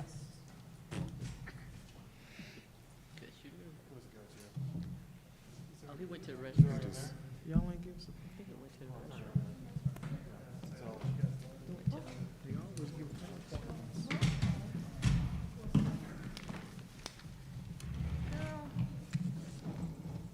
Oh, there's Steve. He went to the restroom. Can you have her email that to? I don't know how big it is, I don't know. Okay. Huh? The PowerPoint. Is your PowerPoint emailable? Yeah, it's a little large, so we'll leave the stick, or I think it's already on the computer, but we'll leave the thumb drive with you, Chris. So my email account will send it out. Good evening, everyone. Thank you for having us. My name's Dave Warner. I'm a senior project manager with Clark Construction. We're going to kind of go over some updates and some future projects. So first, I'll let Dan talk about, I think hopefully everyone's seen Superintendent Jones's video from Dilla Ryder here a couple weeks ago. These are some additional photos that we took, Yesterday. So these photos were taken yesterday. The ones on the left are classrooms, flooring. So you can see what the flooring is going to look like in each of the classrooms. The next photo, top center, is just the opposite wall. It's the casework that's been installed in those rooms. And then the next top right is the teaching wall in that same classroom. Then the middle is just a picture of the corridor, and you can see kind of what's going on, and we're working right now to finish that up.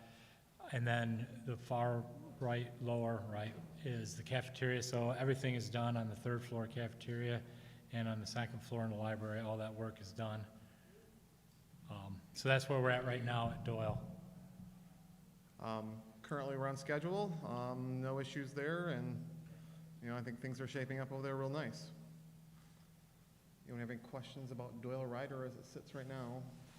The parking lot's in the next package, so that will also be coming. Yes, sir. Lounge inside this? I believe that there is in the existing building. Yes. In exist. Are Yeah. we updating that teacher's lounge, or that wasn't a part of that? So prior to leaving Doyle Ryder, we updated the teacher's lounge. Okay.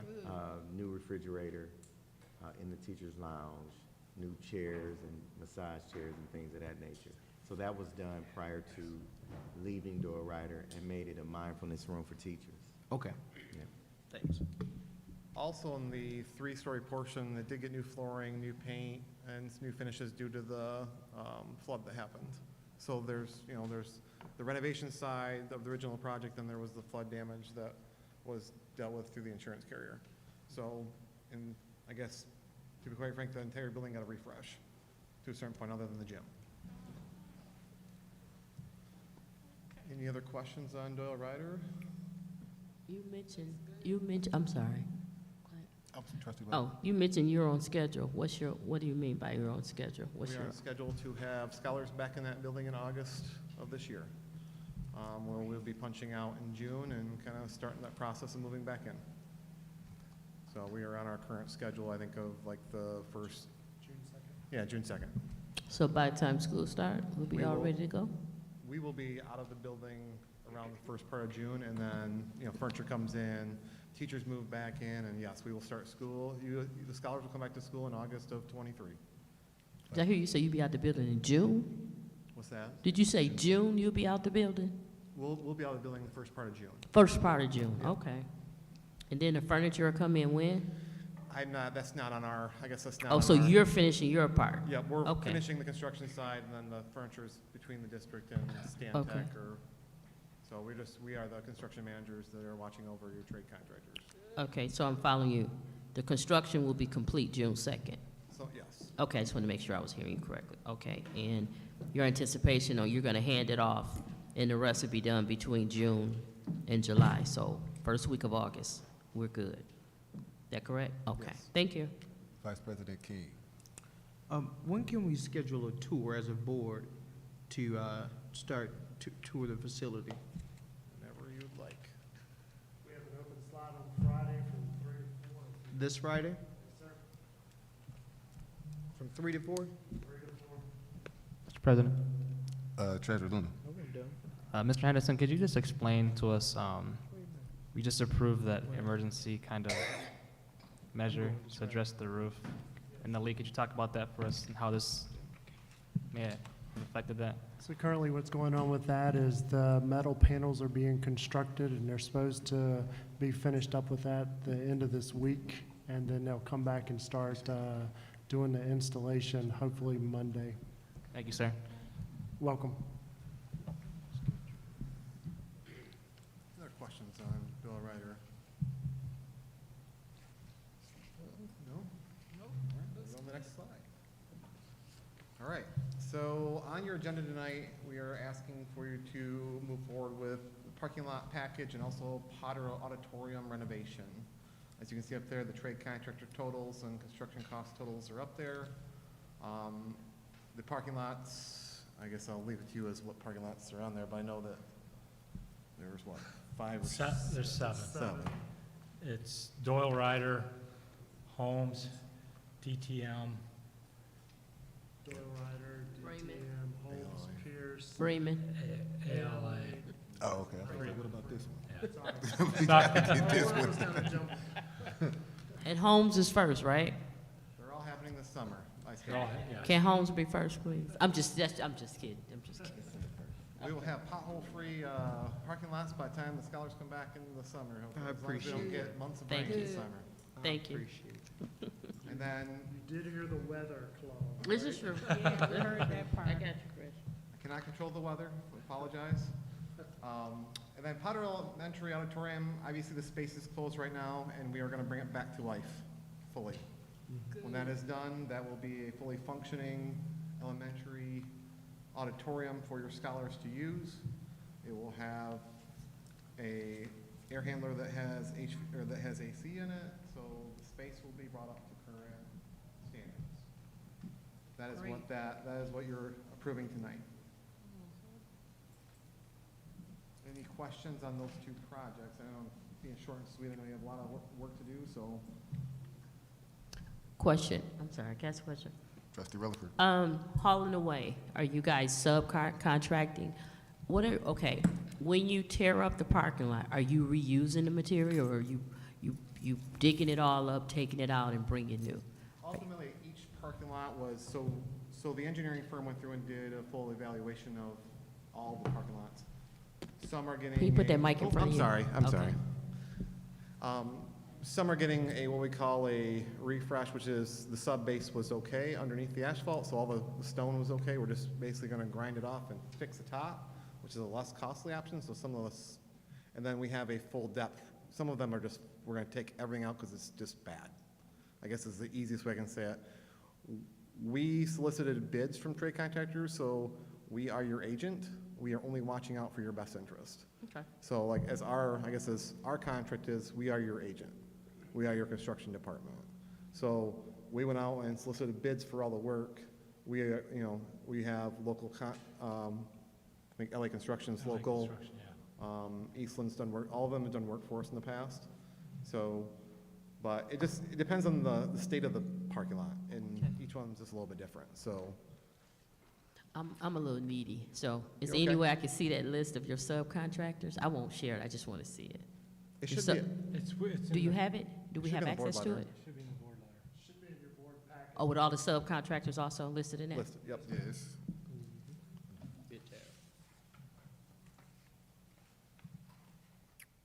Keep going, I'm okay. Any other questions on these two projects we're bringing forth for vote today? Nope. All right, I'll move on to the next slide. Oh. And then, this is something that's coming, and I didn't get it out in time, I apologize. I was in Gulf Shores, Alabama. But, so this is the next set of projects we're bringing to you. These roofing projects, and also Washington Street Elementary demolition. That's the Washington Street School demolition, the one that was burnt down in 2021. So, obviously, we have estimated these jobs on our side, and we're also carrying a contingency. The contingency is quite large in this because we just don't know what each roof is going to need. Ultimately, the goal is to give the district a 20 to 30-year warranty on each roof, but there's a variety of things that we can do depending on once we get a full review of the current conditions. So, yes, sir. Where are we on the Washington demolition? What's that? How far are we on the Washington demolition? I know last I asked, we were dealing with the abatement of the asbestos. How soon can we be knocking that down? We are working through some questions with the city, and also we need to do a full assessment of the asbestos. Right. Because the building burnt down with the asbestos in it, currently the way that we have budgeted it is it all goes to a Class 2 landfill. So we're treating it all as, I guess, hazardous until we can test and tell otherwise. Okay. Part of the work will also be air monitoring while we're doing that work, so that way we're protecting the public as well. Right, okay. So, I think this is, obviously, the number is, we've carried a number if everything has to go to landfill. We don't want, that's not the goal. The goal is to look at if we can recycle things, but if it's contaminated, I can't recycle it. And this is just something I just want to know. The fire, would that allow the asbestos to escape into the neighborhood, or? I don't believe so. I don't believe it ever could, but then it's harder to get off the materials that are there. So it was all over the floors. Think about every floor in that building probably had asbestos small tile in it. Mm-hmm. So when it burnt, I can't mechanically take it off. We can't get it remediated, so then it can go to a crusher. Trustee Rutherford. How long of a wait before the utilities, where consumers come and adjust? Or have you guys already, is that already scheduled for you all? Because I was told it's like 4 weeks once you give them a call. Yeah, I believe so. So it's 4 weeks from now? I think that's already disconnected. I don't know. Gas and electric are already disconnected, is my understanding. Okay. We do need to reach out to consumers again to ensure, but we were talking with the city about water, sewer, and those types of connections. And we coordinated with them just the other day. So you guys are waiting now for follow-up? Response. We're trying to get, we need informational, and we're gonna seek approval from you guys, and then we'll go out to actually solicit bids. Secretary Perkins, did you have a question? I want to finish. I I'm want to sorry. finish. I'm sorry. I'm sorry. So I'm sorry. in that bid, was all that included in the bid? We have not bid this project. No. No, the 704, wasn't that where, that's the estimate? Where did that 7 come from? Where that, So I have an estimating portion of our company, and we estimated the current cost of it if it was have to go to landfill. So this is all just estimates based on buildings I've torn down in the past. I mean, we have 30 years of background of this. oh, I believe you. I believe you. So with that, it's basically an educated estimate based upon what we think is there. I mean, there's not even, I mean, to a certain point, we're somewhat estimating the tonnage there because half of it was burnt down and there's not a lot of good drawings of the existing building. So we gathered drawings we could find and we looked at it, we walked around it, we came up with a number that we believe that someone will bid. And also we had a couple demo contractors stop by and look at it as well. So, Okay. I mean, so it's an educated estimate. based Okay, upon so what we for know. me, I'm sorry, were you finished? Yes, sir. Well, for me, I just want that to be it, where don't come back and ask for no more money. I typically don't come back to boards Well, and don't ask come for back. one. Don't come I back. don't want to come Don't- back and ask for let money. that do. So hence why I'm carrying a $1.8 million design contingency, because in the end of the day, if I don't use it, it comes back to the board anyways. Okay, very good. Thank you. Secretary Perkins. I'm sorry. Yeah, I was just wondering why, with everything being off, I thought, and why were we getting a service charge of $3,200, I guess, from the city? I do not have an answer for that one. I'm not aware of a service charge coming to us, but I'll look into it. Thank you.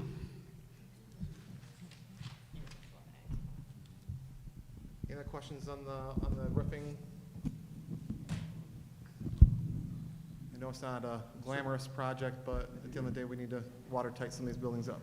Vice President King has a question. So in the resolution in the packet, it shows, we're approving designs first, right? And then you'll be coming back for approval after you got the designs. So is the process to bid that out according to those designs? You're approving the design, you're approving Stantec to start design work on getting drawings around so we can take it out to bid.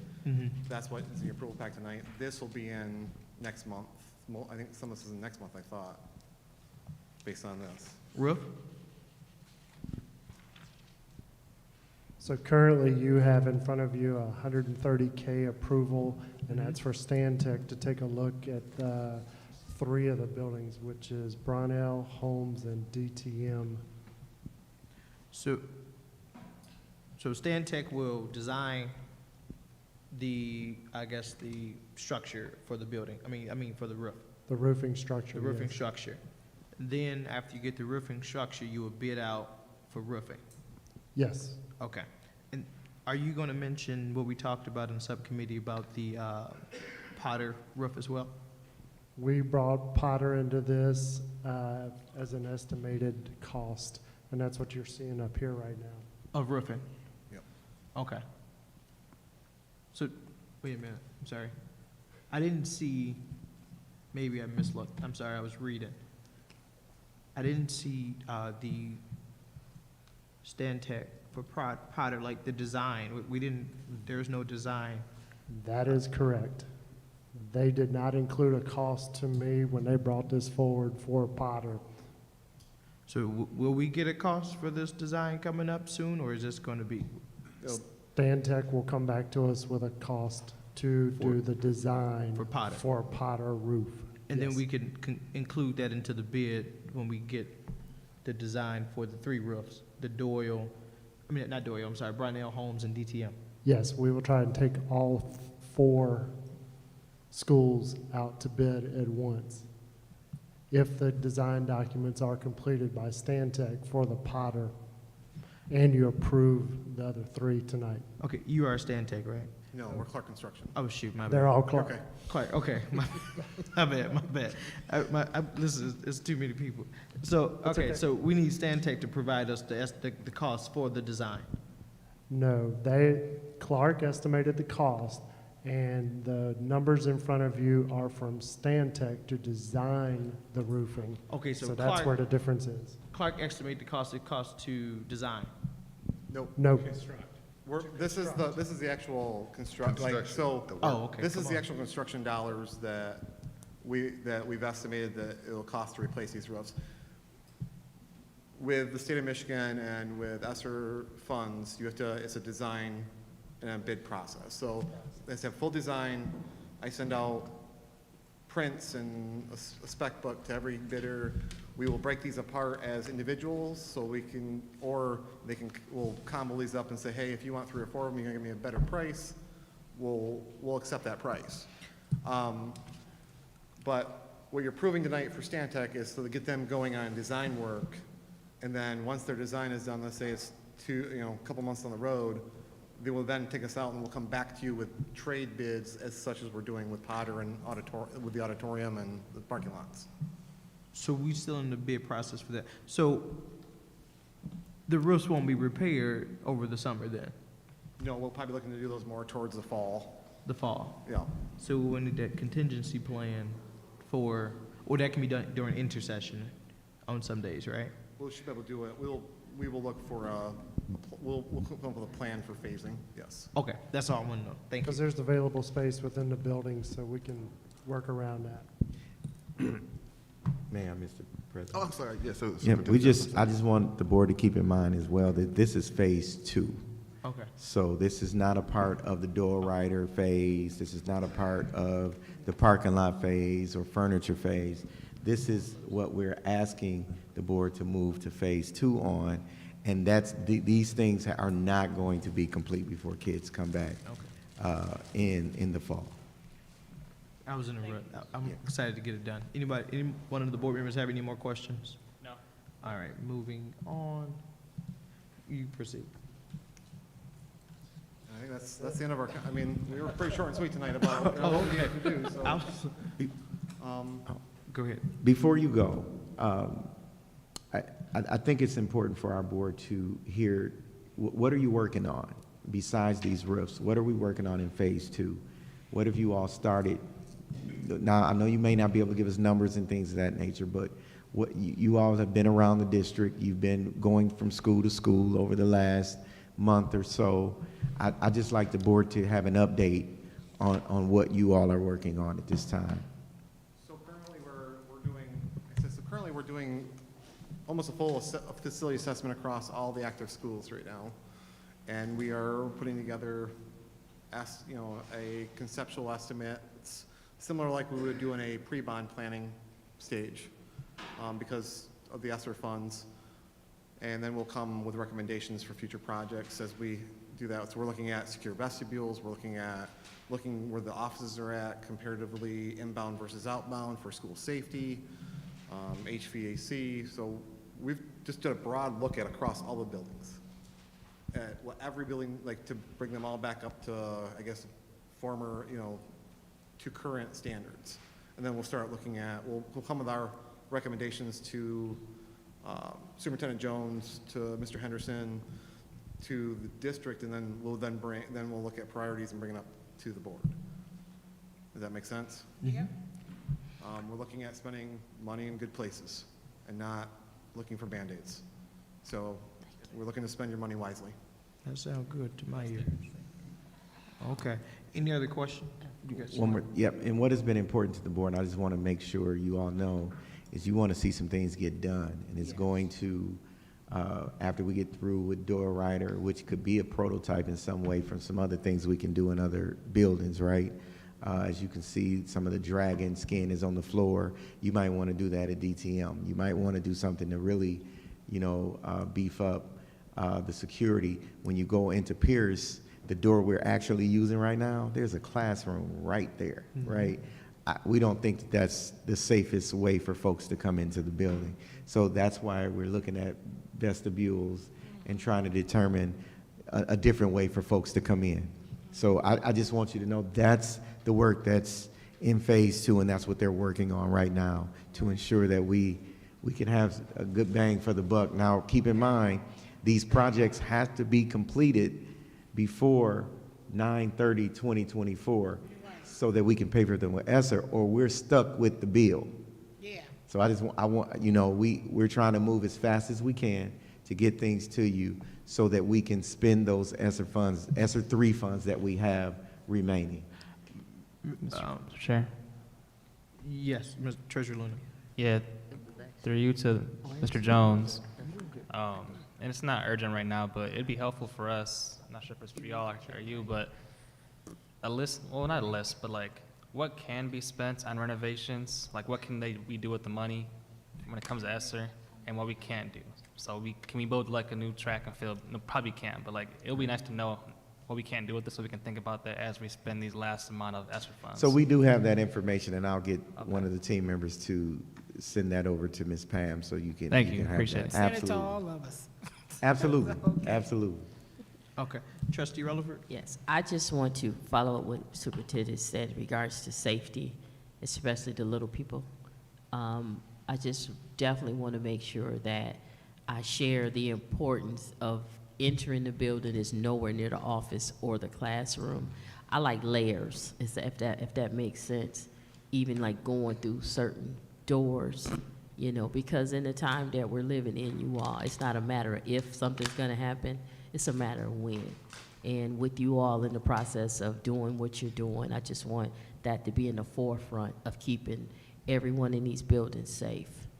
So can you keep that in mind? I keep in mind every day. I have an 8-year-old and a wife that works at a high school, so. Okay. We live the same, we live in the schools. That's all I do for a living. Gotcha, thank you. I would like to ask, so DTM HVAC system, that'll be coming later on? We're in the process of evaluating that. In fact, I have 2 meetings over HVAC tomorrow. Okay. So hopefully we can get that. And your estimate, can we get that done by the end of by the new school year? Probably No. not, but I'm too excited for it. 'Cause, we're working through the logistics of it. yeah, that's an older building, and also you got 3 different sides to a lot of things, and you can be cold one day and you can be hot on the other side. So I want to help get, some equilibrium over there with that. But okay, I just wanted to make sure. Any other? Oh, Mr. Chair, you're back. Oh, I'm sorry. Okay. Trustee Relaford. This is it. DTM has an awning that's been hanging for like 8 years. It's right up there. It's in the room. It's an awning. If you could just pull that down tomorrow, that would just be wonderful for me, okay? It's just that one. If you could just reach up there and just grab that and set it to the side. Yeah, part of that number is fixing some of those eaves and those downspouts and things that are hanging off DTM. We did look at that thoroughly. I just want you to grab that. I'm not that tall. You could wait on everything up. Just snatch that down for Melody, okay? We Thank don't you. have a cherry picker. Okay. Well, we need something. Thank you. I got one last question before we go. I'm sorry, I had to step out and do, the roof at Southwestern, has that been looked at? Okay. Yes, that has been looked at. We've visited Southwestern. We're still in the process of getting all of our information together. That's all I want to know. Anybody else? Yep, I'm Superintendent Jones? sorry to prolong. I know we don't want to be all night. But the roofing, they're also walking with our athletic director in Houston Stadium for the roofing over there as well, and some of the work that needs to be done at Houston Stadium. So that's in the plan and in the works as well.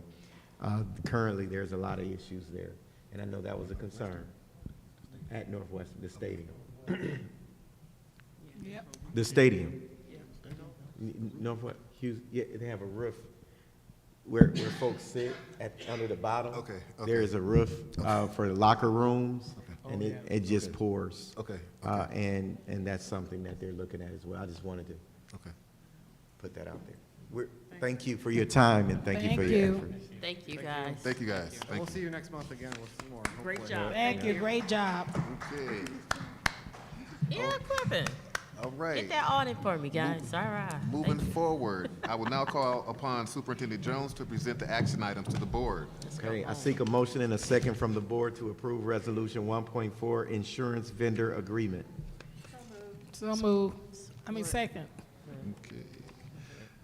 All right, it has been properly moved and seconded. Is there any discussion?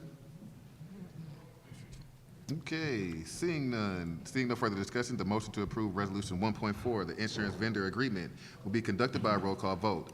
As I say your name, please say yes or no to approve this motion. Treasurer Luna. Yes. Trustee Rutherford. Yes. Vice President King. Yes. Trustee McNeil. Yes. Trustee McIntyre. Yes. Secretary Perkins. Yes. Myself, President Clark, votes yes. The motion passes by a vote of 7-0. Please continue, Mr. Jones. Okay, so I sent you all an email on this, and so since you know the email on this, I don't want to seek the motion at this time. Yes? Trustee McIntyre. Yes, so I move that we table this action, 1.5. 1.5, notice of consideration for non-renewal Congress until such time as we are able to review the request as received by Superintendent Jones and forwarded to the board. Support. Who support was? It doesn't matter, pick one of them. Ms. Perkins is fast with the support. So All right, Ms. Pam, did you get that? it was Ms. Perkins. She was- Okay. Okay, Secretary Perkins. Okay. Seeing, is there any discussion? I would want this on the record. We want to allow the board to have time for the request that was made by the employee, and then the board would need to determine if you're going to honor that request based on your conversation. So hopefully we can get this done within the next month, if it pleases the board to do so. But I want it to be on the record, like Trustee McIntyre stated. Thank you. You just vote. Okay, we're just going to vote on the table. Trustee McIntyre. So after this vote, maybe we can take some action to figure out, what We have to have a meeting. right, but I mean, we'll schedule a meeting. Yeah. Yeah, okay. To schedule a meeting to, Yeah, so that we can move, so that it's done, we come to a consensus and we Okay. move forward with it. Yep. So you want to, I'm sorry, you want to decide a date today, or you want Ms. Not, Pam I to can send you decide all do a poll? we'll do a poll. Hold up. Trustee Rutherford. This got to be done by April 30th, you guys, or it's no-go. So you up against time. What we got to do with this? For us to discuss it, everything needs to be done by April 30th. Oh, that's what I was suggesting, Yeah. that, No, it's Trustee Sorry. McIntyre. that perhaps we, You did what you're supposed to do by, For him, if he want to come before us, right? no, you've already met your requirement to let the employee know of the I'm talking non-renewal. about based on what we got, though, the request. Right? You're saying that the board has until He April wants to- 30th? He wants to meet with us, right? Is it at the deadlines, a couple of deadlines where certain things got to be done? I don't know of a Okay. deadline for Gotcha. that particular Okay. part. Yeah. All right, forget. Yeah. Keep going. Okay, Trustee McIntyre. so I suggest that after this vote's taken, then we just, take action so that it's done in public and we know how we're moving forward with it. But I agree with Trustee Rutherford that not with the specifics of the timeline, but that it is timely and that we should, do this quickly. Okay, so we're going to vote on the table of tabling Resolution 1.5. Yes. Okay, Treasurer Luna. Yes. Trustee Rutherford. Yes. Vice President King. Yes. Trustee McNeil, Yes. Trustee McIntyre, Yes. Secretary Perkins. Yes. Myself, President Clark, vote on the table. I vote yes, so the motion passes 7-0. Let me hold on, take my little notes real quick. All right, please continue, Mr. Jones. Okay, all right. Just talked about this. What's your question? President Clark? I'm sorry. Through the Trustee President Clark, McIntyre. then I make a motion that we schedule a closed-door meeting to entertain the request by this employee. Support.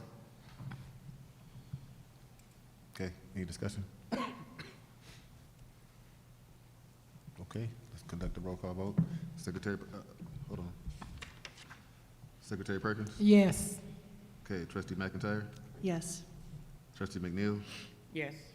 Vice President King? Yes. Trustee Rutherford? Yes. Treasurer Luna? Yes. Myself, President Clark, I'll vote yes. That motion passes 7-0. So we'll have our executive assistant do a poll for you all. Yes. And we'll get this done. Okay. Thanks. Thank you. Yeah, and Okay. just, President Clark? Yes, Yeah. ma'am. And like I said, if we can just make it not an emergency, but Timely. timely. Thank you. Okay. So, continue, Mr. Jones. I seek a motion and a second from the board to approve Resolution 11.14, Parking Lot Renovations. Mr. Chair, Vice President King. make a motion to batch 11.14 and 11.15. Support. Okay. You want to do 6? And 6 six, as well? and Would you want to do So we 6 too? batch all three? And six, Oh, I'm sorry. yeah. Mr. Chair, I'd like to make a motion to amend my motion to include 11.16. Okay, is there support? Support. Okay. Any discussion on those? Mr. President? Treasurer Luna, I'm Yeah. tripping, I'm sorry. Could you just could you restate the motion and our vote, not just so we can hear it? Sure, Vice President King, would you like to restate your motion? Yes, this motion right here is to amend my original motion to batch 11.16 inside the batch that I requested. So we're voting to amend the original motion, then we're voting to batch if that motion passes? Right. Okay. Okay, so we're batching 11.14 through 11.16. Everybody got that? Yeah, got it. Okay. All right, any discussion on that? I got a comment. Yes. We all just discussed this, so, you know what I'm Go saying? ahead, go and So, vote on it. yeah, Dispatch. we all Okay. they just gave Yeah, us they all just this shared all of information. that. Okay. Okay. All right, so we're going to conduct a roll call vote on the batch, correct? Yeah. Amendment. Okay. The amendment to the The batch. amendment to the, yes. Okay, so we're going to go Secretary Perkins, Yes. Trustee McIntyre, Yes. Trustee McNeil, Yes. Vice President King, Yes. Trustee Rutherford, Yes. Treasurer Luna. Yes. Myself, President Clark, I vote yes, and that is on the amendment, passes 7-0. So now we'll vote to accept the batch. Okay. Any discussion? No discussion. No discussion. All right, so we'll conduct a roll call vote. When I say your name, please say yes or no to approve this motion. Secretary Perkins? Yes. Okay, Trustee McIntyre? Yes. Trustee McNeil? Yes. Vice President King? Yes. Trustee Rutherford? Yes. Treasurer Luna? Yes. Myself, President Clark, yes, I'm sorry. Motion passes 7-0. Okay, so now we will move on to 11.16. Continue, Mr. Jones, please. Point of order. What's You your point? have to so we have to vote on the batch now. So we voted to batch. Now we have to vote to approve the batch. So the first one we vote on amendment, the second we vote on Right. to approve, So- right? So the first one, Mr. Chair, so I amended my motion to Right. batch 11.1415 to include 16. Right. So now our motion is supposed to approve The all mo- of it all- from the batch. Excuse me, I'm sorry, everyone. We Oh, did. we did that. So point of order, Mr. Chair. What's your point? So I made a motion to batch 11.14, 11.15. So we should vote And 3 then I made times. an amendment to include 16 into the 14 and 15. Okay, But we approved to batch it, but we never approved the items. hold on, I'm taking my note real quick. Let him do it as well. All right. We voted on the amendment, the batch, then the amendment, so now we have to vote on the actual Yes. items. Okay, so, we'll conduct, I'm sorry, is there any discussion on those? Yeah, I got one. Treasurer Luna? I just want to commend my colleague because he went to one of those parliamentary procedure events. No, I'm serious. At our conference, and he did what they said to do because there's some procedure things that maybe we didn't do correctly earlier in the year, and I think he did it right the first time. Okay. Anyone else? Okay, we're going to conduct a roll call vote. Please say yes or no to approve the motion to, To batch. no, Of we already. batch, of the batch Of the item. motion of the batch, which would be the 11.14 through 11.16 that we just got the Right. presentations about. Okay, we'll conduct a roll call vote. When I say your name, please say yes or no to approve. Treasurer Luna. Yes.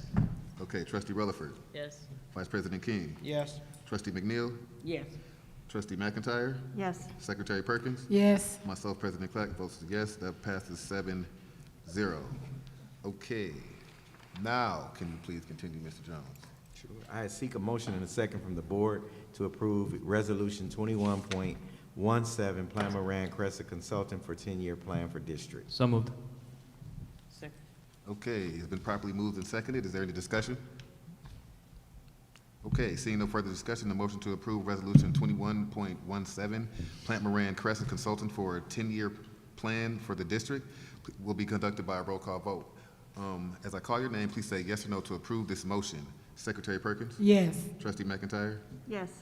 Trustee McNeil? Yes. Vice President King? Yes. Trustee Rutherford? Yes. Treasurer Luna? Yes. Myself, President Clark, I vote yes. The motion passes 7-0. Please continue with the Washington School information item. Mr. Jones. Okay. All right, so yesterday, I know some of our board colleagues had a finance subcommittee meeting where Washington was on the agenda. They kind of spoke about it today. Yeah, I can add some more comments from the FINOP subcommittee yesterday. So the estimate we saw today was just an estimate. He's going to put a competitive bid out. Now that we have the estimate to seek the demolition. There are some additional costs when it comes to some of the service fees with the city of Flint when it comes to getting some of the utilities taken care of. Consumers, gas and electric is already taken care of. The demolition is going to include the entire property, so the unit behind the building, the actual original Washington structure, and some of the recreational pieces that have thus far deteriorated and rusted out. I think we're very fortunate to have Mr. Henderson. I think he's too modest to share his experience, but he has 30 years experience doing this kind of work in the Washington, D.C. and DMV area. When I asked him, because he has an accent where he's from North Carolina, but more importantly, I asked him a second question, what was the biggest construction project that he worked on, and it was the Pentagon when it came to the renovation. So I think he has a lot of good knowledge on this kind of work. Any questions? Trustee McIntyre? Yes, so I did have a question about the revised sort of estimate for the demolition of Washington School and why we have like a $3,000 to $4,000 charge from the city of Flint that's been tacked on to the original estimate. Wondering what on earth could possibly be needed. Yes. I don't know what that is, and I said I'd have to look into it, because I have not seen that come across my desk.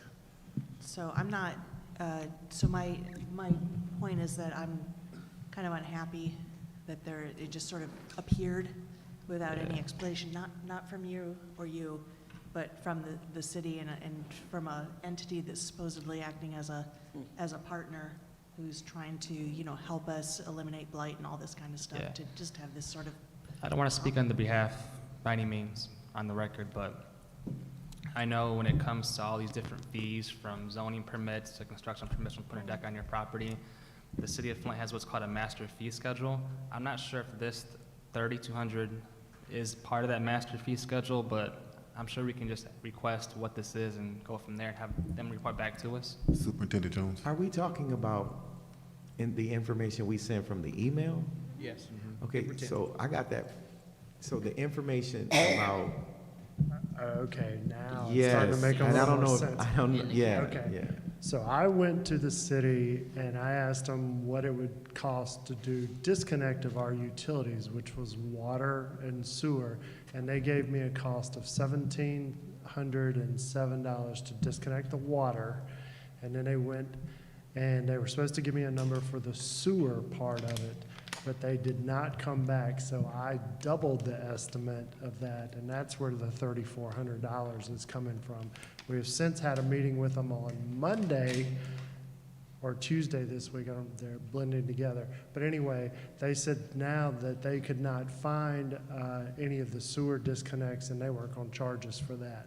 But those fees also will be incorporated into my demolition contractor's number, so you won't actually see the number coming across to the board, but it's covered through my site demolition guy. Does that make sense? Sure, but why are we paying $1,700 for, I'm tired of water and sewer in this city. Just, we know that 66% of those fees go to Chase Morgan to pay for an illegal bond.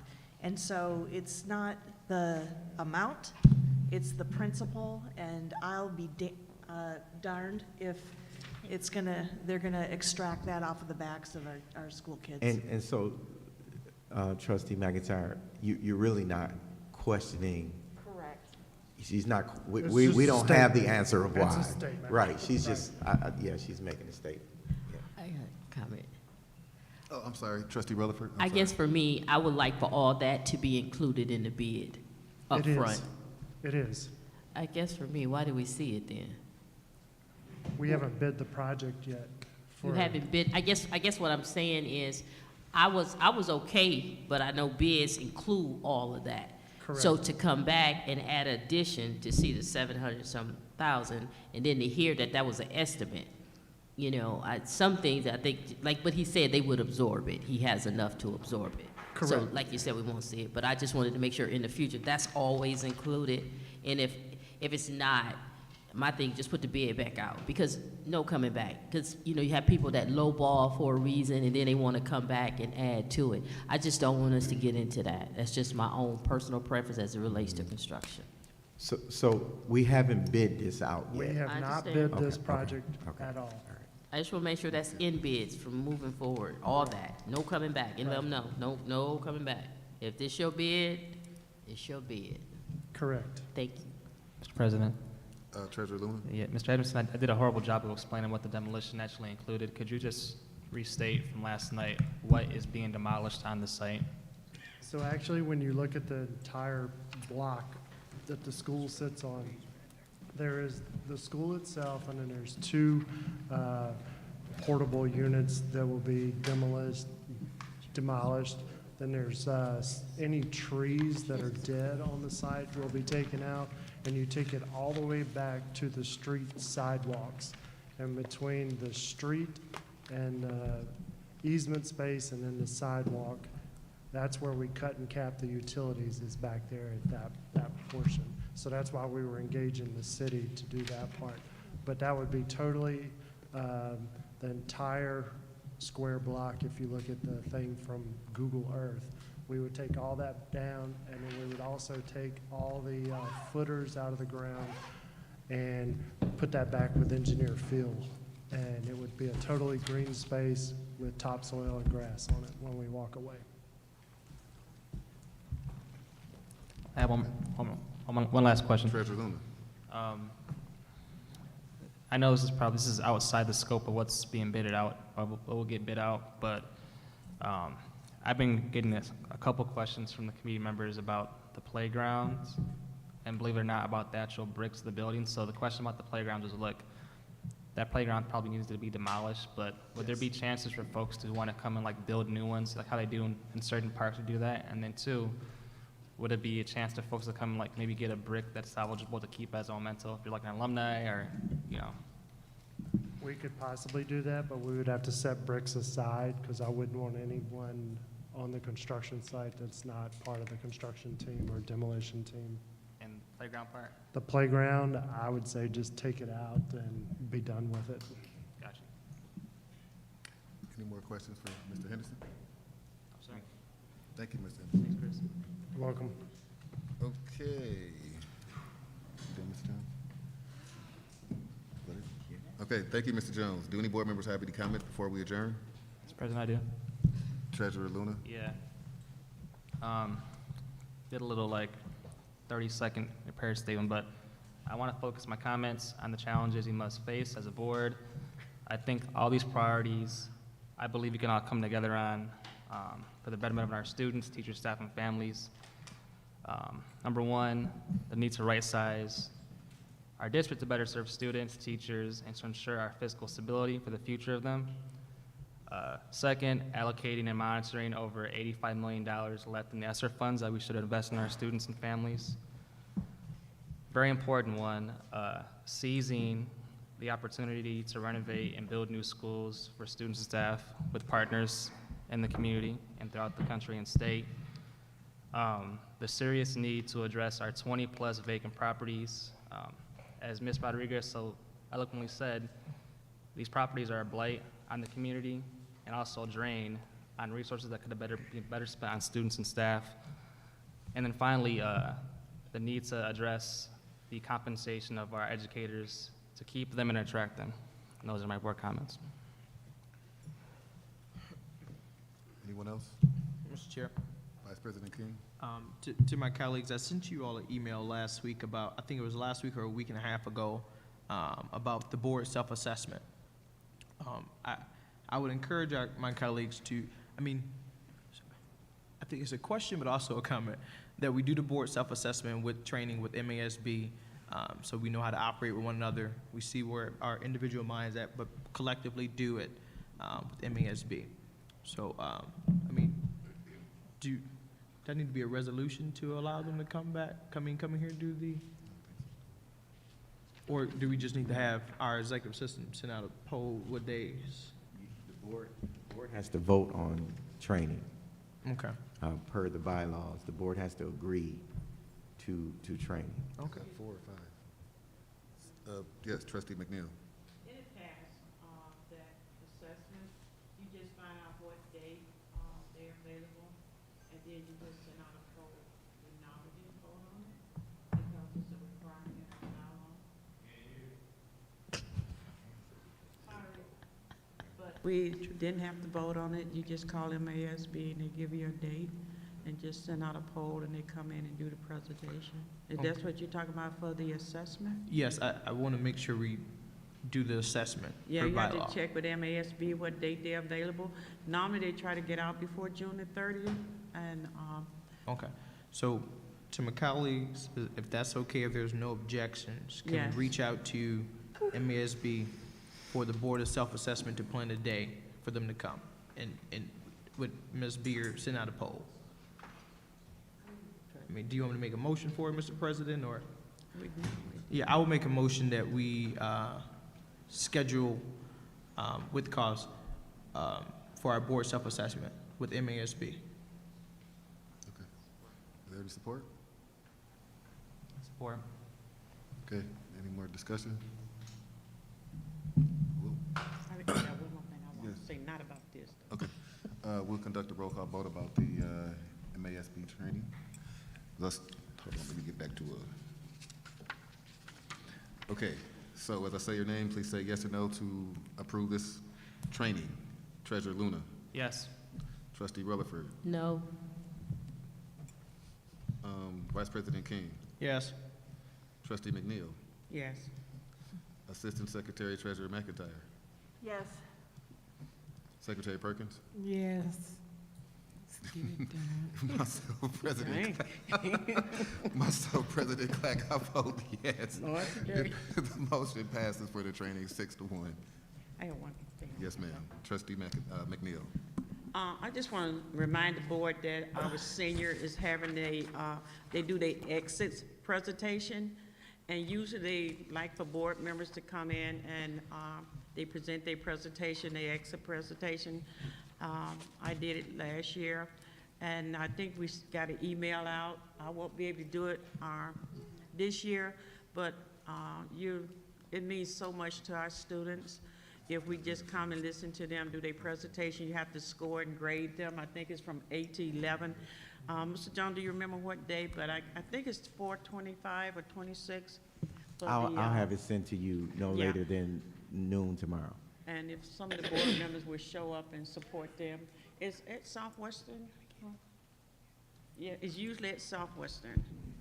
Trustee McIntyre. It is at Southwest. Oops, I'm sorry, Yeah. I'm sorry, I'm sorry. So, Trustee McIntyre. If I'm not mistaken, there was like one date and time. Are there a couple that we can choose from, or is that the only one? I only saw one day and time. Uh, Normally yeah. gave us a couple. 25th. There's just April one? 25th? Okay. I'm sorry, Mr. Chair, if that's allowed. Yes, sir. April 20, Tuesday, it says we need senior judges. Are you available Tuesday, April 25th, from 8 a.m. to 11:15 a.m.? And then they give you a slot. They give That's you a slot. actual educational lobbying day in Lansing. So I will be In Lansing. fighting for public education in Lansing. That's I'll be joining this. I will not be able to attend for work purposes. but Anybody else? Oh. Trustee Rutherford? I'd just like to address my colleagues to just say I would definitely want all of us to do a better job in our positions and know it wasn't a rumor. And I just challenge you all to do better in your respective positions because you're in that position and you're responsible. So with as far as academics, you should be able to ask me anything that relates to academics, and I should be able to provide you an answer. And if I can't, I should get back with you. So that's my expectation of everyone at this table. You're over a committee, you hold that position, then you're gonna be accountable. I will not have the superintendent be accountable and his staff and I not make us accountable. So accountable is very, very uncomfortable, but it's necessary. And I just want all of us to be able to have a conversation with each other because we are elected officials and we're held to a standard. Okay, Trustee McNeil. I appreciate what you just said, and on that,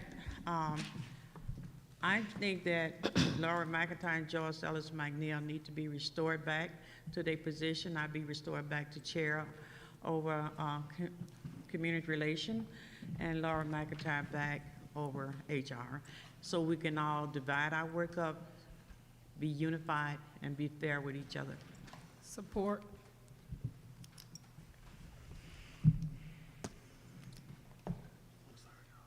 Is there any discussion? I have a clarity, Mr. Chair. Yes, sir. Vice President King? Is your motion to remove the current chairs and replace you all, Yeah, to basically restore our restore position. where you Yeah. were at? I just want to clear on the motion. Mr. President, Vice President, Treasurer Luna, so I think under Robert's rules, that would be a motion to rescind a previous board motion. which, yes, sir? So it'd be a motion to rescind, which would require a 2/3 vote. And that's a 5, right? Yes. Okay. Uh, Conductor? Yes, ma'am. Also, under Robert Rules, according to 847, the reason that you stated we was removed, you have not been able to validate that. And because you have not been able to validate it, and you didn't follow the bylaws or the policy, Robert Rules 847 says that motion that you made was null. Because Well- you had to be able to do the due process for a hostile work environment. And that the process did not take place. Point of information. What's your point, Vice President Could the King? colleagues state that provision inside Robert's rule? 847. 847, do you have a page number? I have the book right here. Okay. I just want clarification, Yes, sir. Mr. President, that's it, thank you.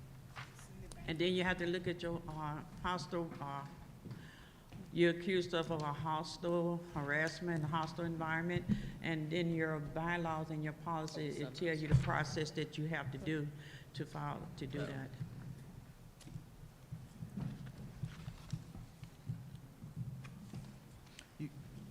Point of information.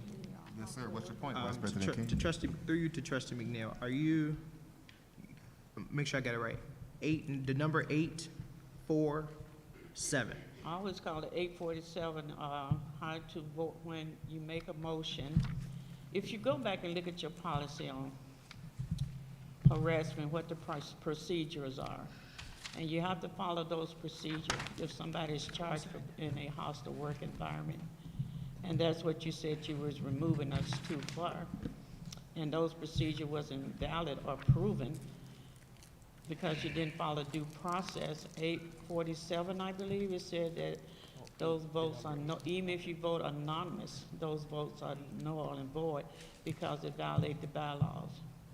Yeah, Because we didn't follow due process as it relate to a charge of hostile work environment and what it was, a threat, harassment. So, Mr. President, I wanted to clarify. Treasurer Luna?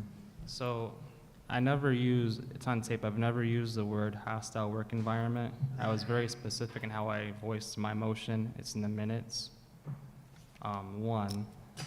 Two, when it comes to rules that our board applies to, when it comes to HR decisions, it's very different than what employees of the district are following. And I guess I'll add a 3, just to reiterate, based on our rules, this would be a motion to rescind the previous motion which we passed as a board, I believe the 15th of February. So would that not require a 5 vote from? Two-thirds, so we have a body of 7, we're all here, so it'd be a 5-2 vote to rescind the last motion. Right. Okay, any more, Vice President King? Okay, any more discussion, Secretary Yeah, Perkins? first of all, you know, we're civilized people. We're supposed to be in unity, and how do we build that if we just keep this kind of stuff going on? Now, the rules are the rules, and if there's documentation that would substantiate that it wasn't done right, I guess I would refer to the administrative assistant to see exactly what Trustee Luna said, first of all. And then secondly, as I recall, everybody wanted to be one voice and be unified. You can't hold two, you can't chair 2 committees. And it's enough work for all of us to do. We need to get this right.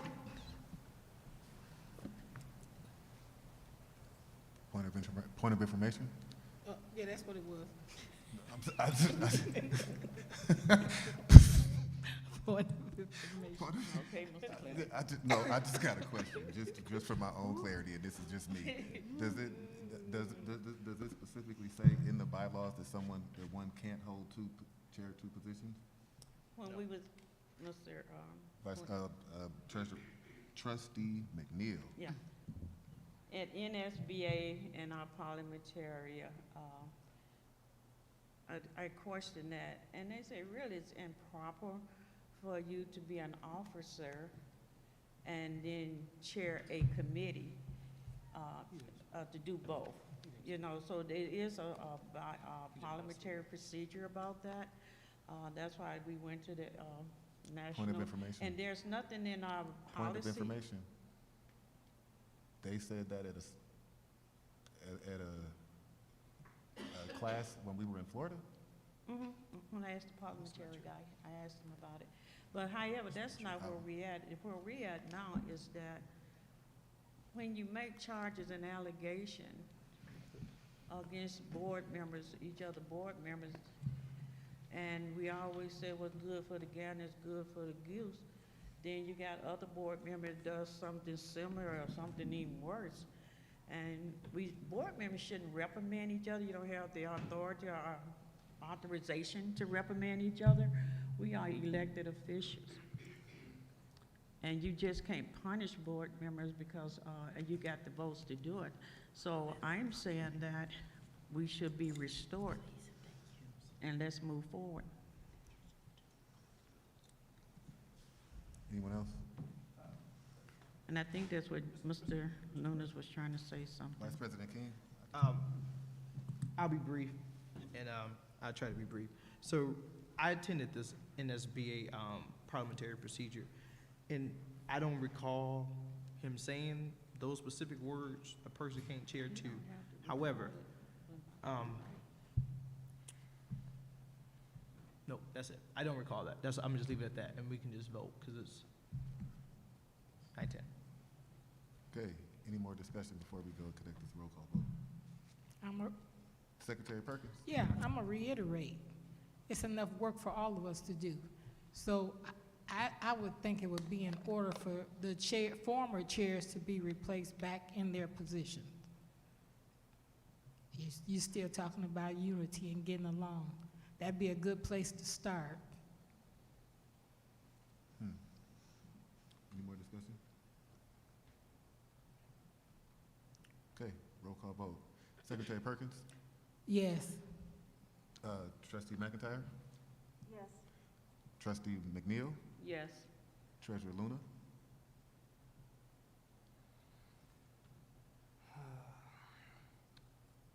No. Vice President King? No.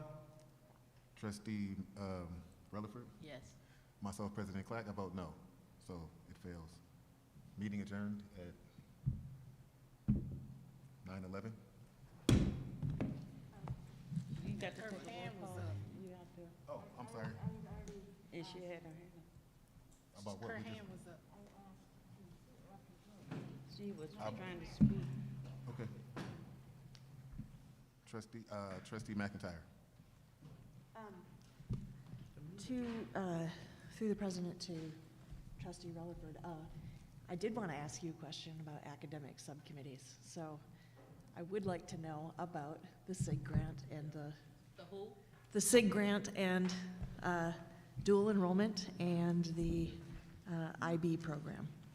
So, I can follow up on that for you. okay. All right. I appreciate it. Thank you. You're